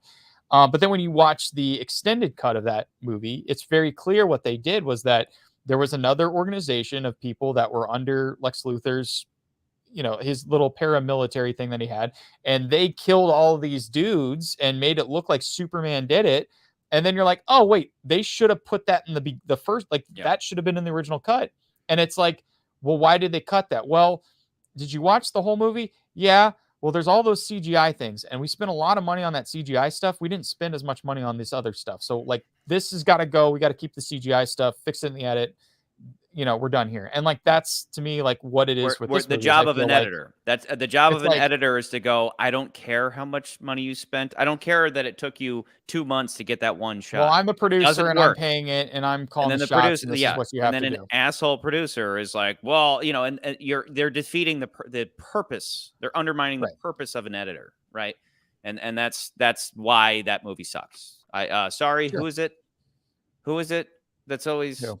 Is it SB? SB's always on about BVS is one of the best movies ever. No, the movie fucking blows. I agree. It's SB. I'd love to debate you sometime, but that movie. But the difference, though, what I always say though is how I love to hate BVS. I passionately despise it. Passionately love to hate it. Not this one. This one wasn't like. There's things in this movie that I'm like okay, like. Let's just talk about let's go to the list. Let's start talking about the list. Because I instantly, movie was over, I was like, I think I know where I want to put it on the list. But maybe, as we're talking about it, you're like, no, Ryan, I think you're wrong. I think it actually belongs here. And I'm like, maybe you're right. Show me what you got. Okay. I wanted to put it, like, I don't have a range. I really just wanted to put it next to Super Mario Brothers, the movie. I felt like, as far as both of those movies, both this movie and that movie are concerned, I felt like the story and the plot, there's a story element that I think is very strong, with that being family and being the main theme of the movie. But I felt like the plot is very like kind of simple and kind of been done to death, and it's just kind of like run through the numbers kind of thing. Yeah, we're doing this. But again. I do see after, we talked about it a little bit more, I could see it lower. But yeah, I don't see it. I don't see it surpassing. It's either under Super Mario Brothers or it's not surpassing. I just feel like this movie's not a very strong movie. So that's kind of where I'm at. I don't have I think brings to mind what I wrote down. What I wrote down is it relates to I don't know if I have a bottom yet. Which is, so like inevitably a Blue Beetle movie has to be made, right? Under that assumption, then if you're going to do your origin story and you do it like this, like that's That's fine in a vacuum, let's say. In a vacuum where I've never seen a superhero movie. How about I've never seen a movie in general, right? Sure. The first movie I ever seen in my life is Blue Beetle, and I'm like, wow, blown away, right? Everything looked real and crazy, and my mind is fucking blown. Okay. But when it comes to this really, really, whether it's in the comics or not, I don't know, but if you're gonna essentially if you're gonna remake Iron Man, try to make a better movie. Try to beat Iron Man, especially if you're going to start a new universe or whatever, like a new DCU out of the DCEU. Don't just take those elements, take them, steal them. I won't give you shit for being a retread if you make a movie that's better than Iron Man. Right. Yeah, and that would require. I think with this movie, for me, when I was watching this movie, the things I thought I was okay with, that I was like, that doesn't bother me. I like this. I like where this is going. Keep this in the movie. Yeah. Oh, that's the end of it. Okay, cool. The things that I liked, the origin story to me could have been reworked a little different, but I feel like the same thing where he gets the symbiote and it comes apart of the thing and the family's there. That was great. I liked that. I liked that part of the movie. I liked that so I liked the origin story stuff. I liked the family element stuff. The thing that you and I think we agree on, the things that I didn't like the retread of the Iron Man plot line, the plot line of essentially we have this weapons core, because Blue Beetle has there's other stuff in the Blue Beetle mythos that they could have used. That's the note I'm staring at right now that I just highlighted. And I'm like, I wish, should have, if it's okay, for one of the examples is that in the Blue Beetle comics, or in Blue Beetle comics and the lore, there is they are those Blue Beetles, much like the symbiotes in Spider-Man, are an alien race, and they come from this race called the Reach. And they actually come to different worlds to conquer. They actually come down and they conquer. That's why he has all these amazing weaponry abilities, because he could basically, he's very powerful as you're watching the movie. So they could have used that as the jumping off point of the plot, but instead we were like, nope, we're not doing that one for this one. We're going to do Iron Man. We're going to redo Iron Man. And again, if you're going to do that, either make it better. Try to beat Iron Man, or what I wrote is it should have tried harder to stand out from Iron Man and Spider-Man by emphasizing its own lore. And I say that not knowing what it is, but what you just said answers my question, which is, what could they have done? Well, they could have done that, and then that would be new. That would be brand new. But instead, it was the safe bet is to just rip it's one of those stories of it's kind of then what the story becomes. It becomes a lot like Iron Giant, where Iron Giant was a story about a robot that comes to Earth, and then you find out he doesn't know what his intentions were as on Earth, and so he's just learning about Earth, and then it turns out, oh wait, the Iron Giant was meant to destroy Earth and be basically a messenger from Mars or wherever I guess they say he's from, and he's supposed to conquer the world, and instead he becomes its savior essentially when the U.S. throws a nuke at him. But yeah, we don't get that in this movie. So it could have been, they could have gone that route where the Blue Beetle, he gets it, and they could have kept some of the Ted Cord stuff, and he learns about the old Blue Beetle, and maybe even Ted Cord had the Scarab but wasn't chosen, and so he always that was actually in a plot line in one of the cartoons where they used Ted Cord was inspired by the Scarab. And that's why he became Blue Beetle, but he was never chosen, so he built all of his crazy weird gadgets instead. They could have still used that as a jumping off point. But yeah, I think the elements of the Reach would have been cool. I think if DC decides to keep this version, I don't think the box office is going to be very well received on this one, unfortunately. But if they decide we're going to keep the movie, sure. But if they keep this storyline, if they keep this at all, I think they could easily use the Reach as a plot line for a later film, and I think it would work perfectly.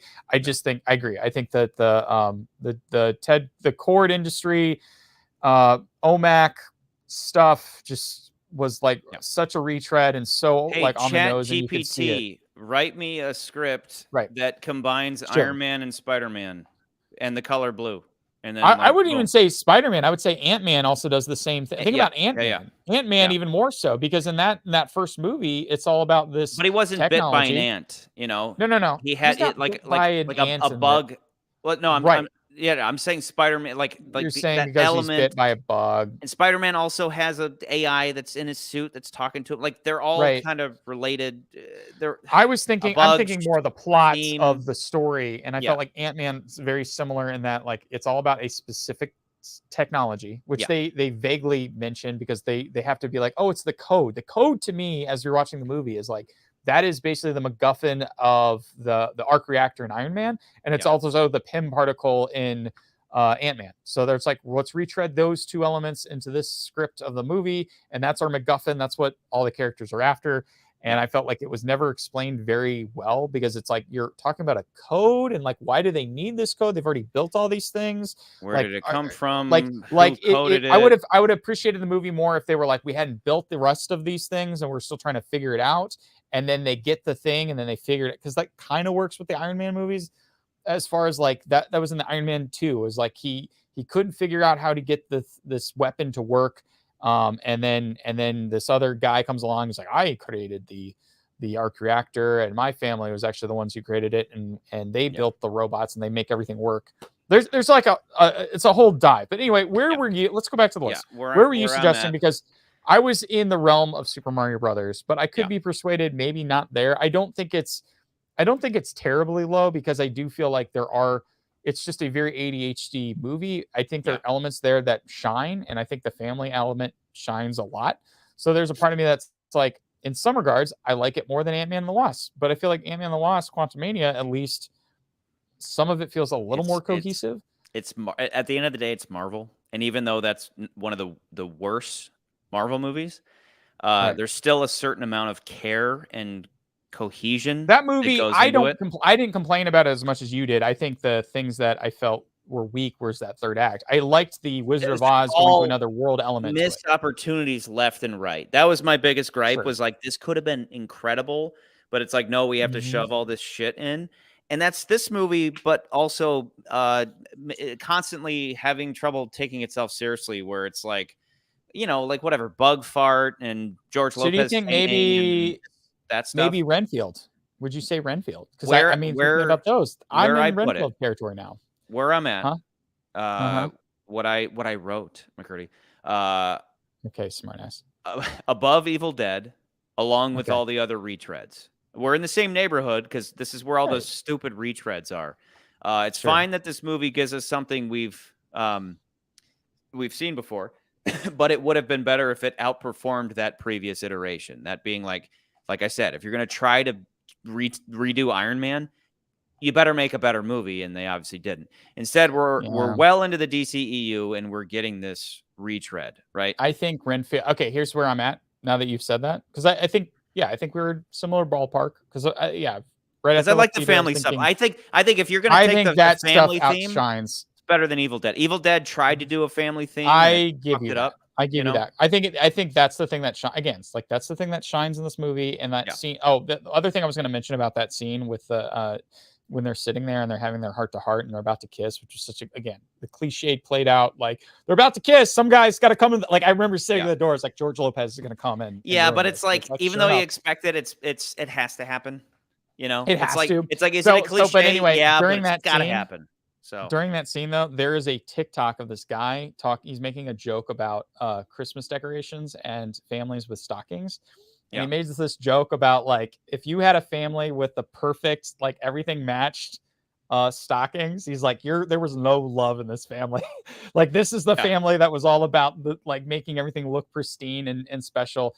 And then he was like, but if you had, and I see this, I had this growing up, but he's like, if you had the stockings with like everybody's name was pencil, or not pencil drawn, but like glued, painted on, and it all had designs and it looked handmade. It's like that family had love, and that was like the first thing I thought about during the that whole exchange. So yeah, that scene outshines the rest of the movie for me. Okay, so real quick though, that scene. But thinking about between this and Renfield, let's hold on. Think about the I want to that moment, right, where George Lopez interrupts their kiss. Sure. One of my favorite things to look out for in any given movie is the how do you handle the final kiss, right? How do you handle like everything's happened. Mr. Hero walks up to his impossible babe. Like, he was never going to get Jenny Cord before he became the Blue Beetle. So what happens now? And remember, after that scene, George Lopez comes in. He's like, hey, guys, were you about to bang?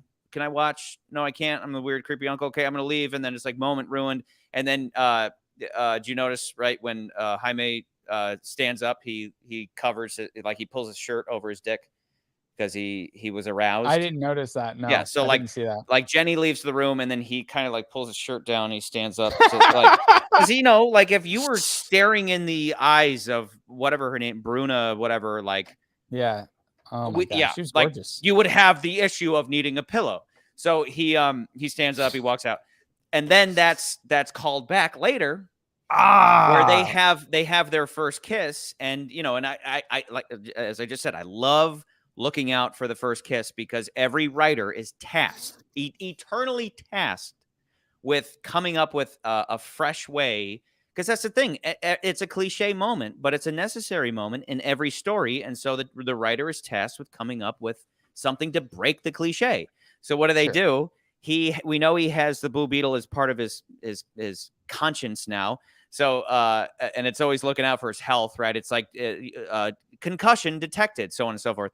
And he's like ready to kiss Jenny, and it's like, there's a rush of blood coming to your midsection, and he's like, shut up, and then he's like, oh, not you, and then they kiss, what that reminded? It was a callback to him getting a boner before. It's like, great, right. I love seeing a fresh. What that reminded me though of? That scene reminds me of Transformers. Because you remember when Transformers, when like the Transformers, the first time they meet Chucky Rance and Megan Fox, and the Transformers like, oh, this male is giving off pheromones to suggest he wants to mate with a female. Like that was the kind of that's kind of the same realm of jokes. And it's that I was like it's a good. That's the thing is people. Oh, what a cliche moment. Not if you find a creative, fresh, on theme or within the film. It's perfect within its own story. So I love looking out for stuff like that. So okay, let's go back to that list real quick because we're talking about between this and Renfield and let me see, where are we going? Yeah. I'm just above Evil Dead, and I can. Renfield. Here's the thing. I'm like, I think above Evil Dead's Rise is a decent starting point, and then you're suggesting it's just above or below Renfield. I think that's a fair assessment. I think there's a part of me that wants to say this is just under Renfield because I do feel like Renfield under or over it. I think it's under Renfield. And then we're on the same page. I think, and the more I think about it, it's just feel like Renfield had a interesting take on an old property.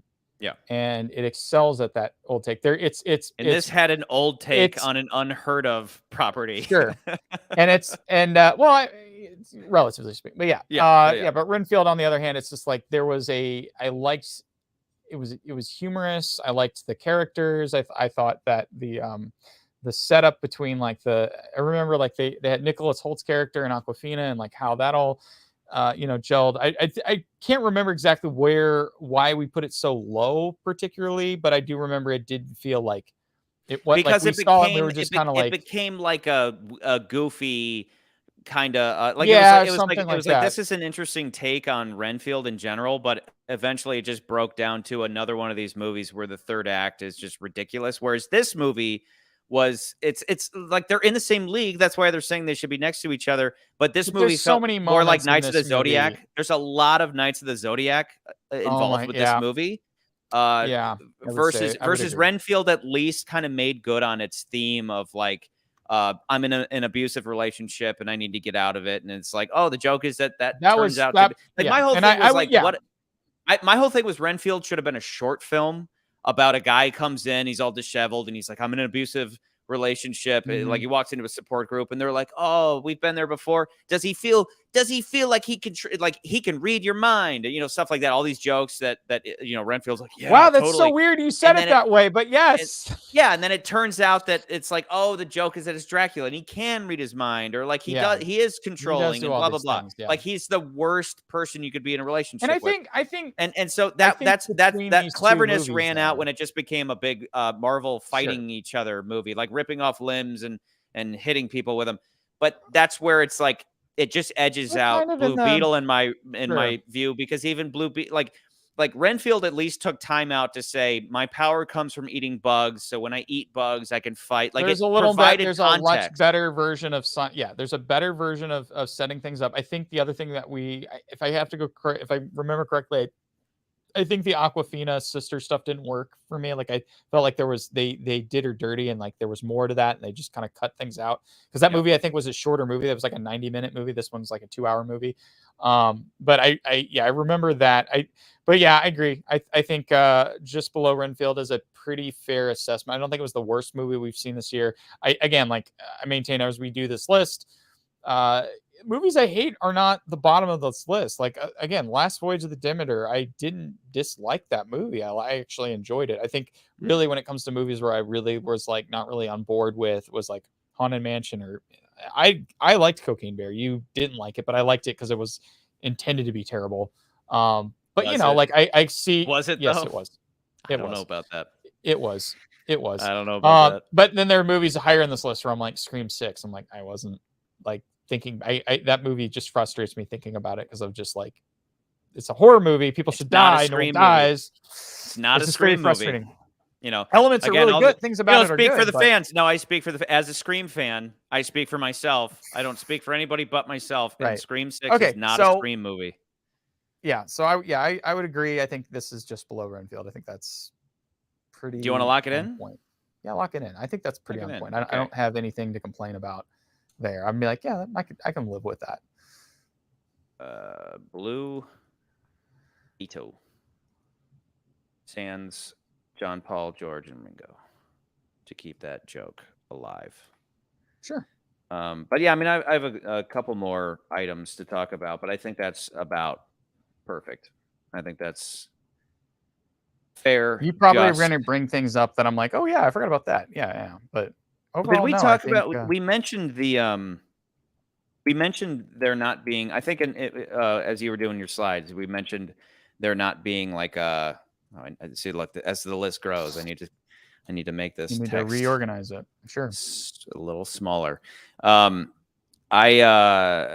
We briefly talked about the lack of a training montage. I don't know if we finished that, but basically that plays in with what we were saying about Kajita should have been fleshed out. More of a personality, more of a character, not just a robotic voice. Like, remember that moment at the end where we've already been through a couple segments of him being like, whoa, I can fly. I didn't know I could fly. I can do this. I can do that. And then right at the end, as you stated, it feels like the things happen because the plot needs it. Literally, he's like, give me swords again, and she says in her stupid robotic voice, anything you can imagine I can make. So he's like, give me a giant sword, and it's like, and that felt like that was supposed to be set up for that. I felt like that moment was supposed to be set up in like him. Like I imagined, I was like, I bet you there was a version of this script, or they deleted a scene where he was playing PlayStation and he was playing Final Fantasy, and there was a giant, it's what is that character, McCloud or whatever, and he has the giant sword. And I was wondering, like, I wonder if there was a storyline or something he was watching where he was like into giant swords, and that's why he manifested the giant sword. Like, there's stuff that. Funny you say that, because Louise B in the Discord said this movie starts pretty similar to Final Fantasy VII. The way they sit together on the roof. The dystopian city. I would not be surprised if the director is a fan of Final Fantasy VII. Yeah, the energy crisis stuff. He said both bad guys are trying to create a super soldier weapon. But yeah, like he provided a screenshot of two characters in Final Fantasy VII sitting together, just like they are in the movie on the roof when they're looking out, being so like, the director is probably a fan of Final that. Fantasy VII. Yeah. Wanted that in there. And I'm probably going to ask somebody I know who works close on this movie and be like, was that part of it? And they're probably going to say maybe. We'll do a separate live stream just to answer that question. Just answer that question for like 2 seconds, and you're like, but okay, cool. But like overall, the purpose of a training montage is because okay, you can make the argument that because okay, early on, the first fight he has, right, red guy is running at him, and he like stops him, right, like Kejita already like automatically stops him, and then he starts morphing into the Beetle, into a Beetleborg.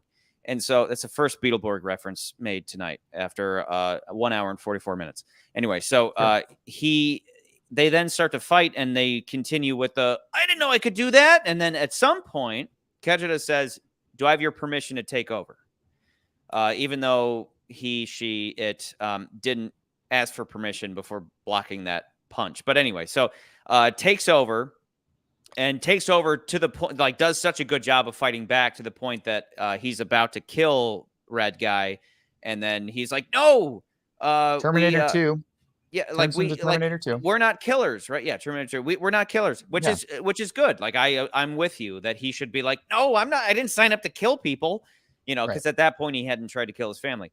And so, so that moment is like, right? Like at that point, it's like, I'm not. At that point, he didn't try to kill his family. Yeah. So it's like, whatever. So I'm with him, and the point being that, at that moment, he didn't know what he was doing. So the Blue Beetle literally took over, but then right after that, he's getting his ass kicked, and the Blue Beetle didn't take over automatically, right? Like, because the plot needed him to get his ass kicked, right? So his uncle could then drive the taco and then like spin the taco to send the weird toolbox trampoline thing to hit red guy away, right? What's his name again? Carapax? To hit Carapax away. Yeah. So it was like, even in one scene, it's contradicting itself, where if he's getting his ass kicked, the Blue Beetle should just take over, but it didn't. And then so later on, I guess you could make the argument that it took time to become fully symbiotic, which is stupid. It should immediately become symbiotic. Are you talking about, because there's the first time he fights Carapax, and then the second scene where he shows up is when, like, is the second scene? The scene where he goes to the house, which is kind of clunkily done anyway, where he goes to the house. You're talking about that scene. My only thing with that was I'm still talking about the fight with Carapax, where in the first fight with Carapax, he's doing a piss poor job. So Blue Beetle says, can I take over? And he's like, yeah, sure. Do whatever you need to do. And so, so then he wins. He starts to win the fight. Then the moment he says, no, don't kill Carapax, suddenly Carapax like turns the tables on him to the point where he gives him a concussion and he's like ready to fucking kill him. And that's the first time, by the way, that's the first time he says, your love for your family makes you weak. And I'm like, how does he know I heard about that the family? From another movie. Where was that? That was in another movie. But also it's I've heard that line before. But at the same time, I'm like, how does he know about the family? Like what the fuck is Carapax talking about? Like suddenly we had to set up this love for your family thing just so at the end of the movie they can talk about how love of family is like what makes you weak. And he's like, no, love of family makes me strong. And that theme Carapax should have had nothing to do with that theme. That should have been given to Susan Sarandon, where Susan Sarandon's like, the love for your family makes you weak, because she hates her family, right? That's Charlie. The problem is like when you're exploring a theme, you have to have all these characters kind of have to fit within the realm of that theme, and like you see that like the story that they wield that sloppily is that like he didn't have a family growing up, and therefore he was like this strong person, and he was like that. Then set that up sooner. I mean, we've been over that. Set it up sooner, right? And then Susan Sarandon, they do set up but she doesn't like her family because she, you know, and like so her family did her wrong. So the line of themes with all the characters. The line of your love of family makes you weak should have been said by Susan Sarandon. Gotcha. And then so at the end of the movie, it could be like, no, my love of my family makes me strong. Whether Jaime said it or Jenny said it about her family or about her father or about the Reyes's, because at that point she's kind of part of them. But it was super fucking forced when Carapax said, your love of family is what makes you weak. Because at that point, it's like, how does he even know he has a family? But what does it's also weird. What does Carapax even know about Jaime at that point? Charlie, what's also weird about that is that we are hinted at a more complex character in a very weak way. But like, yeah, he's got that locket. Remember the locket? He has the locket. Yeah, Carapax has this locket that he carries around, and we don't know what the locket is, but we're led to assume that like, is it his family? What is this?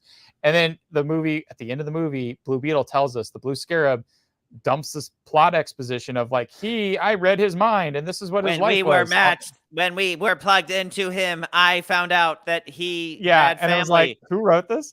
But that part. But he didn't have a motivation to hate his family because his family died in front of him. Instead, Susan Sarandon hates her family, so she should have been the one saying family sucks, and it makes you weak. So I'm wrong. I'm wrong. Fine. It's all bad. You're not wrong or you're not right. It's just all bad. It's all sloppy. It's all sloppy. It's a very sloppy movie that's somewhat entertaining. It has some like entertaining stuff. I didn't hate the movie leaving. I was just like, I was frustrated with it. I was like, get your act together. Like, I didn't passionately hate it, but don't rip up Iron Man unless you're gonna fucking bring it. Sure. That's the lesson of the day. But and I have also said, and again, like I continue to say this about superhero movies specifically with DC, is just that, and you as the non-believer, the person who's never read, probably never read a comic book, it's like you have to explain to people. It's like the problem is you have to be the first out the gate with these stories. I think that plot line, I don't necessarily think was like that plot line. The Iron Man plot line reminds me a lot of like Small Soldiers, which is a movie that predates Iron Man, but like. Like you should, like, sometimes the superhero comic books, they have retreaded some other people's storylines. Certain elements from one comic, from another comic have been the same, except this comic that did it later came out first in film form. And so like, it's just a hodgepodge of things. So it's like, does this feel derivative of other things? Maybe, but it's also like, it's still comic books. It has a slightly different skew of a take. You said it yourself. Use a different. Grab another comic book off the shelf from Blue Beetle and do that. Whatever that is. I liked like you could have kept. I think they could have kept care packs. They could have done something with that. They could have keep Jenny. Just the Infinity. No matter what you do, I think the soldier. Yeah, the soldier stuff. I feel like they could have gone without that. They could have. I don't like. I think this is something we talked about with Goldfinger. Going back all the way to that was that. I kind of groan a little bit at superhero movies or villain movies where like the villain doesn't have a actual thing that they have to accomplish by the end of the film. It's more of like, I have to maintain this thing that I have already. And that's frustrating. And I felt like that's kind of the same realm with this. Is like, I just need this. Like, they don't really clearly establish that they need this code for this thing to work. Like, I don't remember there being that scene where, like, a better movie would have been like this. It would have said, oh, we built this machine, this Carapax thing that he has on him, except the problem is it doesn't quite always work half the time. And it's like it works fine. And it works fine. But I guess at the end it grew. At the end it was even bigger. It gets better. It's like, so it's like, it's like, but again, because the plot needs him to fight Carapax, we can't make it too terrible. So it has to be sort of work. It has to work, but it can't be too awesome. Where right at the end, he other bad guy has Ironmonger, his own Iron Man suit. And fights Jeff Bridges. Yeah. And it's like that's we're just running in circles now. I don't know if you have another point that you were going to. I got two more things. I'll be quick. The first is the movie started off with like a Vice City 80s, like blue and pink. Yeah, it seemed like they were trying to hint at that. I don't. And I was like, here's the thing. I don't know if that's a stylistic. There's and cool. a cultural thing that I think that I'm like, as watching the movie, I was like getting. Have you ever watched a movie and you get the sense that there's something under the surface I'm not understanding because I never grew up with that, or like I can sense that there is a theme here that's like out of either culturally or like I am just unaware of. Like, basically, when you're talking about, I'm talking about comic books, and you're like, I don't know what you're talking about. It's kind of what I felt with this movie, because I did feel like there was a lot of the music and stuff. I was like, is there like some Latino, Hispanic things that I don't get reference wise, but somebody who from that culture would understand more clearly than I would? I say Vice City. It's like Miami. This is like Miami Vice. Scarface, like that's how it started. Was or even the movie Drive. You know how Drive is L.A., but it starts out very much like it looks like Vice City in the beginning of that movie. That was how I guess that's true. It was like the in post they were like, oh, let's do this cool thing with like blue and pink, and we'll make it feel like we're going to Miami, and then that just kind of fell out. Like you that's wanted to see more of that. It was like style throughout the film. It didn't feel like that was a part of the whole thing until they got to his underground lair. Like that was about it. You see it in all the you do see it. No, but you see it in all the buildings as far as when they go to the city, like all the neon pink and the like even the design of the Cord building, which I thought was weird, was like it had that holographic like Blade Runner billboard of like Cord Industries, but it was like neon pink. So there, you do see it. I do feel like I get your point though, as it feels like it was kind of slightly tacked on. Like we're gonna kind of do this, but you don't feel it throughout the whole movie. So then you're like, so okay. Quite speaking of which, it was kind of funny to have those moments. Speaking of like the screens in the Cord building, you had Susan Sarandon with all brown and black kids, right? Like it was like making a point of her being like, we're saving the world, and it was all just brown and black kids, and like that was done on purpose. And not only that was done on purpose, but like it's every like to show like save face, and $10 a day, pretending that you're saving the world, child, but really you're just a fucking bullshit weapons manufacturer living off the misery of the world, like any other military industrial complex asshole. So she's and then they also made a point in the casting that like everybody who works for her is Latino, right? Like everybody, like they're all of her, I'll say servants or whatever, walking around in those white jackets, like they're all Latino. And then one of the odder moments of the whole thing was like it was groan worthy because it was just like trying really hard to push this theme of racism. Was that she has a guy who like his name was like a big long Latino name, like he named off like 5 or 6 names. She kept calling him Sanchez, and she just kept calling him Sanchez, and it's just like like every time I was just like, that's just annoying, because like every time he's like, my name isn't Sanchez, and it's not like it was played to be funny. It was played to be like she's just like a racist asshole, and it's like, okay, whatever. But and then at the end he's like fuck you, pendeja. My name is that blah, was blah, weird. blah, blah, okay. blah, and it's just that like, moment was like everything's built weird. up to like a because the plot needs some guy. It's like because some plot needs some guy to give him time, because we want to hit that because that and then he immediately fucking died.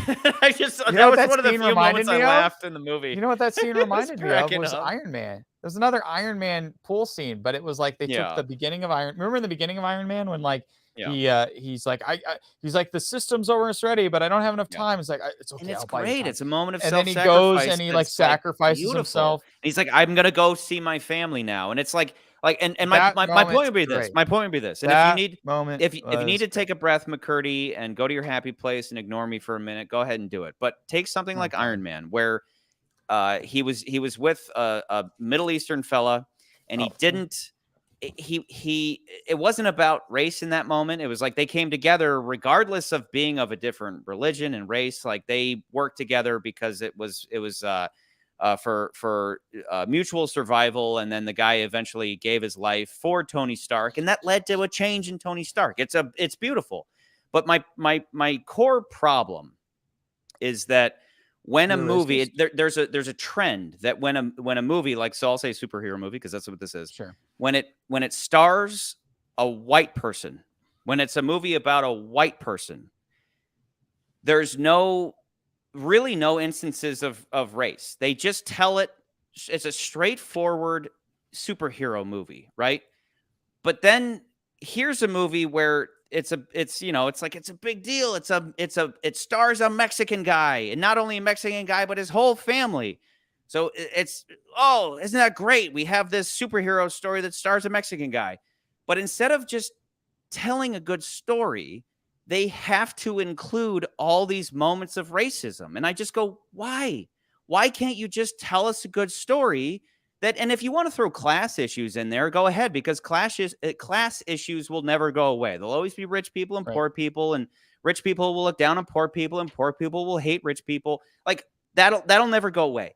But why is it that the moment that the star isn't white, there has to be this emphasis on all these racial moments? And I go, just don't do that. And because the problem is that it's constantly reinforcing racism. Like that's it's the contradiction. It self-contradicts itself, where if it could, it's like, oh, apparently the world isn't ready for a superhero story to star a Mexican.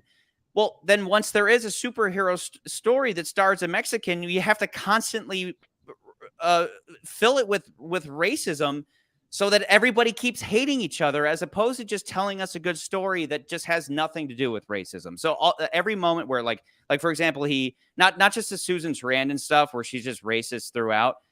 For some reason, everybody who works for her is Latino, and then she keeps calling the guy Sanchez.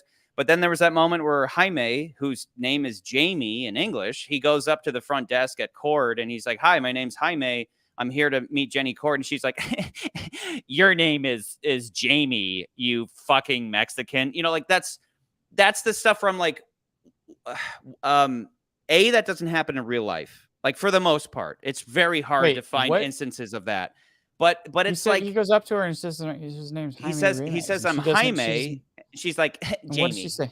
She kept saying Jamie, and he's like, no, my name is Jaime, and she's like, Jamie. You know, like, I just think that I get where throughout. Your point is. But my point being that, like, you don't need to do that. Just leave those things out, because they're neither funny nor entertaining. They just perpetuate everybody's constant racial sensitivity, and it what it lends to is everything stands out. It's kind of like when these days when women constantly are fighting for, they claim they're constantly fighting for equality, but whenever a woman does something, we have to label it with first woman to do this, or like first black person to do that, and all it does is continue to emphasize our differences, and that's what drives me nuts. Just make your superhero that stars the Mexican guy and make a good fucking movie.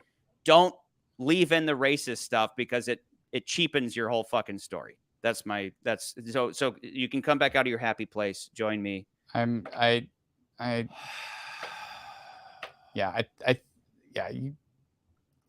just a frustrating individual. You're just frustrating.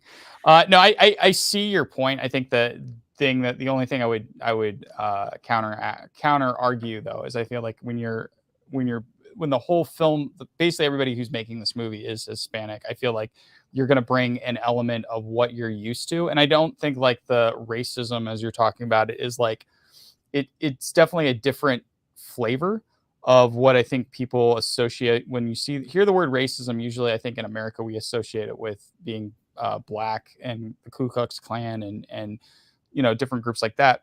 And I think when it comes to being Latino, I think that's like, it's a very different element. Like, you're talking about people who work their asses off doing roofing jobs and trying to be a part of this country. It's like a whole other element of stuff that people, when you try to put yourselves in their shoes, you're trying to see like what they're trying to do.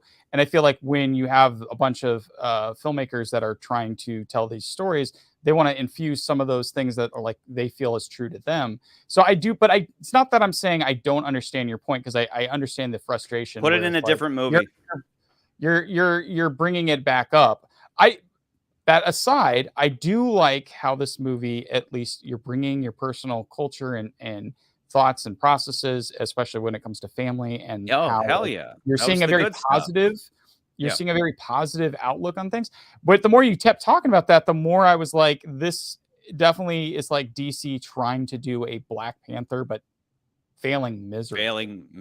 As far as because like Black Panther at least has a good story at the end of the day. And Black Panther's take on racism is that the bad guy is like his whole thing, and I put him in a Bond episode.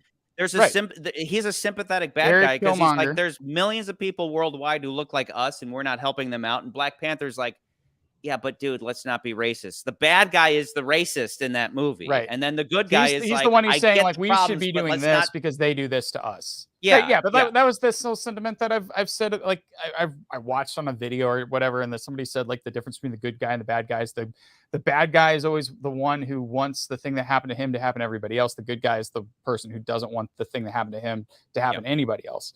And yeah, you're right. But you're right. With this movie, it's like it's sprinkled. It's not the core of the story. I think that's the big difference. Is the core of the story in that movie.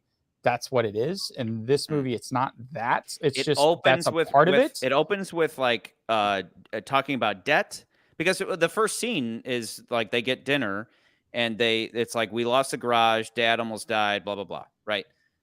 So in the beginning, it's all about being poor, and the beginning's all about poor and racism, and then those elements just kind of evaporate. You're right, and I think that's the thing that it's like those elements just disappear because the plot needs him to become the Blue Beetle. So now the story has shifted. We're forgetting about that they owe all this money, but like by the end of the movie, it's just safe to assume that Jenny Cord helps them out and financially backs their home and getting it fixed, and it's like great. But like, okay, they're all part of family and they're helping each other out.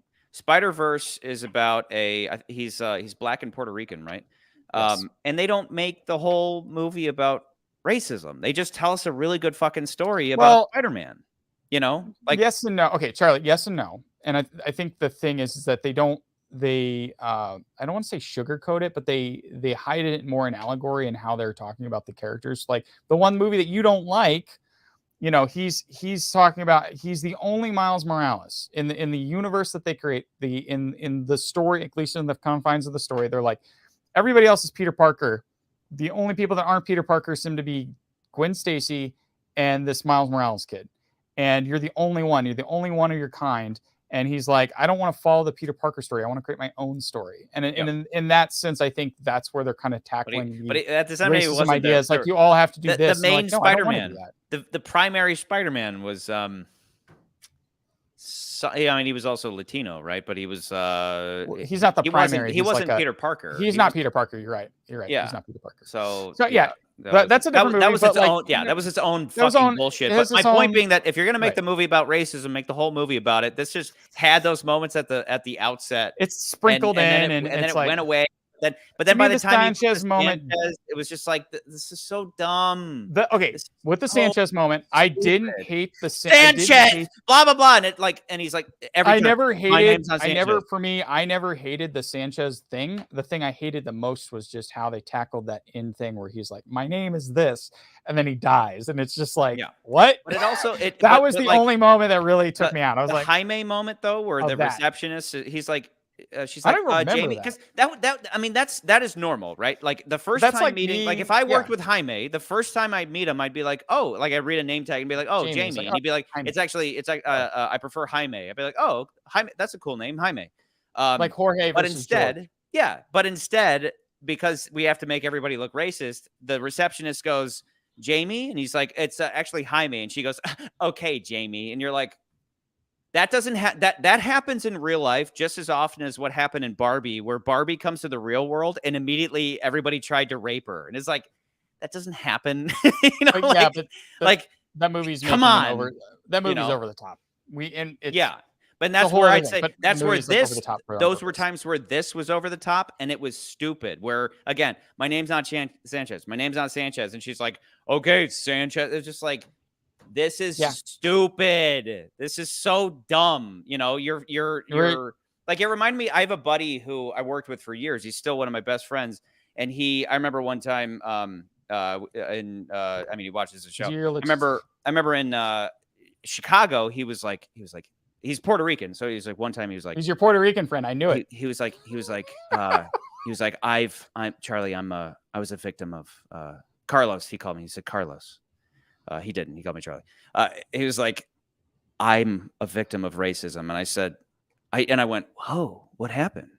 Like, did the KKK kill your whole family? And he's like, one time I told this producer woman that I don't know the difference between flour tortillas and corn tortillas. And she said, how do you not know the difference between flour tortillas and corn tortillas? And he was like, he told me that like all serious, and I go, dude,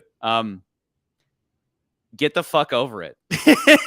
And he was That's like, and he sure. goes, ever since that day, he was like, you're so right. I saw myself as a victim, and now I see that I was just being a bitch. and like ever since, he's like, you're totally right. Like my world's blown. Like my mind's blown. Like the world makes more sense. Like we're constantly told to see victimhood around every corner, and that's what I was doing. And now I just see that I was being weak, and I'm like, well, yeah, no, dude, there's times when I feel like okay, in that instance, I had a friend who I worked with as a reporter that I used to work with when I used to work in news, and he ran into, like, he would tell me some of the racist stories that would happen to him, but it wasn't like I was he didn't treat it like I was a victim of this. It's just like, this is something that happened to me, and these people are a-holes. Like that was his viewpoint of it. Like, and that's more like things would happen to him where he would go out on stories, and some person would ask him questions like, "Where are you from?" And he's like, "I'm from Maryland." And he's like, "Well, like, yeah, but where are you from?" And then he'd be like, "I'm from Maryland." That's always bugged me. And then too. You would get where it's like when people ask me where are you from, like from Michigan, from Indiana. No, where like, because as we all know, we're a nation of immigrants. Where'd you come from? Oh, I'm I'm a mud. But I'm from in this instance. I'm from hold on. Norway, In this Sweden, instance, this conversation ended with this guy saying, "Oh, well, you're not a real American." And well, then fuck that guy. Fuck that guy. Exactly. You beat the shit out of that guy.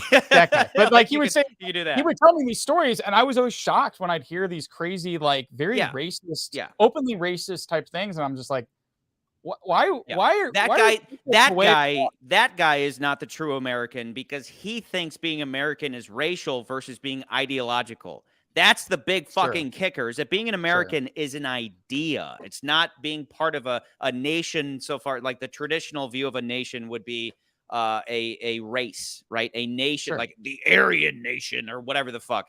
Right. No, being an American is an idea, and that's why a lot of people have such trouble understanding it, because that an it's issue ideological. Like recently with France? Wasn't that an issue with that just recently happened with what wasn't it? Wasn't it like France or something? Like the world, there was a, what am I thinking of? There was like a World Cup or something ridiculous that just happened recently, and like somebody was saying like, no, this was a win for the France, and they're like, no, it wasn't. And they're like, well, you had people that were from France, and I'm like, or it was like something like that. Like somebody wanted to make the argument that this was a win for this country because the people that lived there were from there, but they weren't really from there. I don't know. It was okay. My buddy, real quick, my buddy who told me the tortilla story. What I told him was, I was like, look, dude, I get it. And they didn't say to him, you're not a true American, because that's bullshit. Again, that guy should have his fucking ass kicked. He's the fucking one who should be lynched. But the what I told my buddy was, I was like, look, dude, I get that you want to go straight to racism. Here's the thing, though. Here's the distinction. All racism is ignorance, but not all ignorance is racism, right? So what would normally happen in real life, that receptionist, to what I just said, is that she's ignorant to how Jamie is pronounced in Spanish, which, in all likelihood, when Jamie's hanging out, I honestly didn't realize Jaime was spelled that way. Jamie, I always called him Jamie Ramirez. I didn't know Jamie should like at school and all that, like around his family, he's Jaime, but like when he's actually going through his day-to-day life, he should be Jamie. But if his preference is to be a butthead about it and to be Jaime, he can go ahead and do that. I'm not Charlie. I'm not Charles. I'm Charlize, or whatever the fuck. Like whatever the spelled fuck, like dude, Jesus or Jesus versus. Yeah, it's like even the director though is Angel. And I recently met somebody, like I recently in the last 5 years, like friend somebody whose name is Angel, but like everybody who sees him is like, oh, his name's, you see his name, you're like Angel, and it's like, no, his name's Angel. That's how you pronounce it.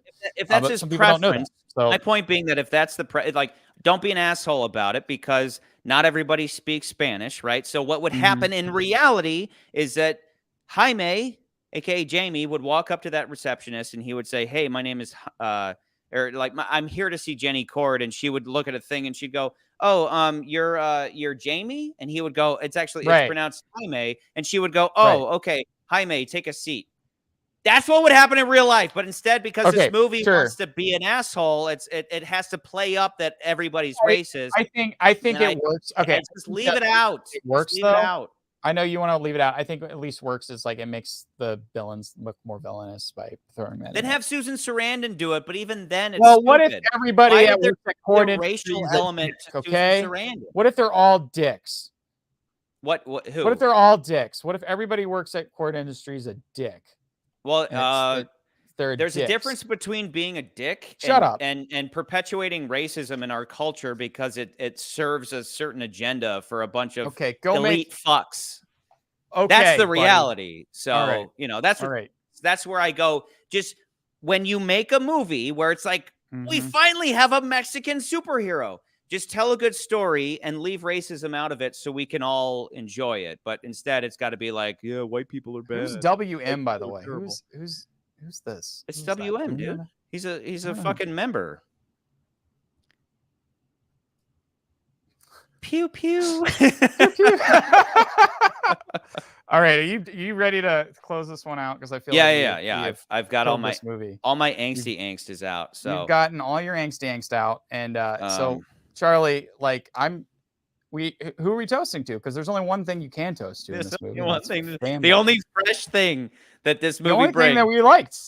Family. Honestly, like I know this is a joke toast, but like we thought about it and like I don't think I wouldn't toast the director. I don't think the direction of this movie is all over the place. I wouldn't necessarily toast the writer because it feels contrived, but like doesn't really try to be its own thing other than the family thing.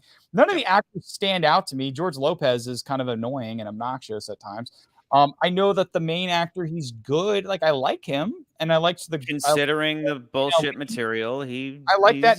Brandon does do a great job. You know, like this isn't like Cocaine Bear. It's like at least Ray Liotta was good in that one. You know, like there's some movies where we're like, yeah, this actor, but like he didn't have a lot to work with. You know, so that's the difference. It's off just point. Like you're getting off point. No, but that's the point though. When you're talking about this movie. It's like, what's the one thing that really stood out and like was great was the element and theme of family and bringing that to the superhero genre. And that was great. And I loved it. And making his entire family, including his grandmother, allies in his mission. And again, bypassing the whole thing of like, normally what would happen is that he would be walking home and he'd out of curiosity or necessity, he would open up the burger thing and the blue beetle would jump out on his face and crawl up his butt, which it's a stupid joke, but I did. That was a George Lopez. I did like it. I was close. It's like it crawled up his culo. Like George Lopez just kept saying, like it is like it didn't go up my ass. He's like, whatever. Ass. But anyway. Do that. If I, as an uncle, I would absolutely keep making that joke to my nephews. But yeah, bypassing that played out storyline, he goes home. His family talks him into opening the box. And then he has that horrific transformation in front of them. So they're all in on it. They're all part of this. It's not like gotta hide this from Aunt May. Gotta hide this from. There's no.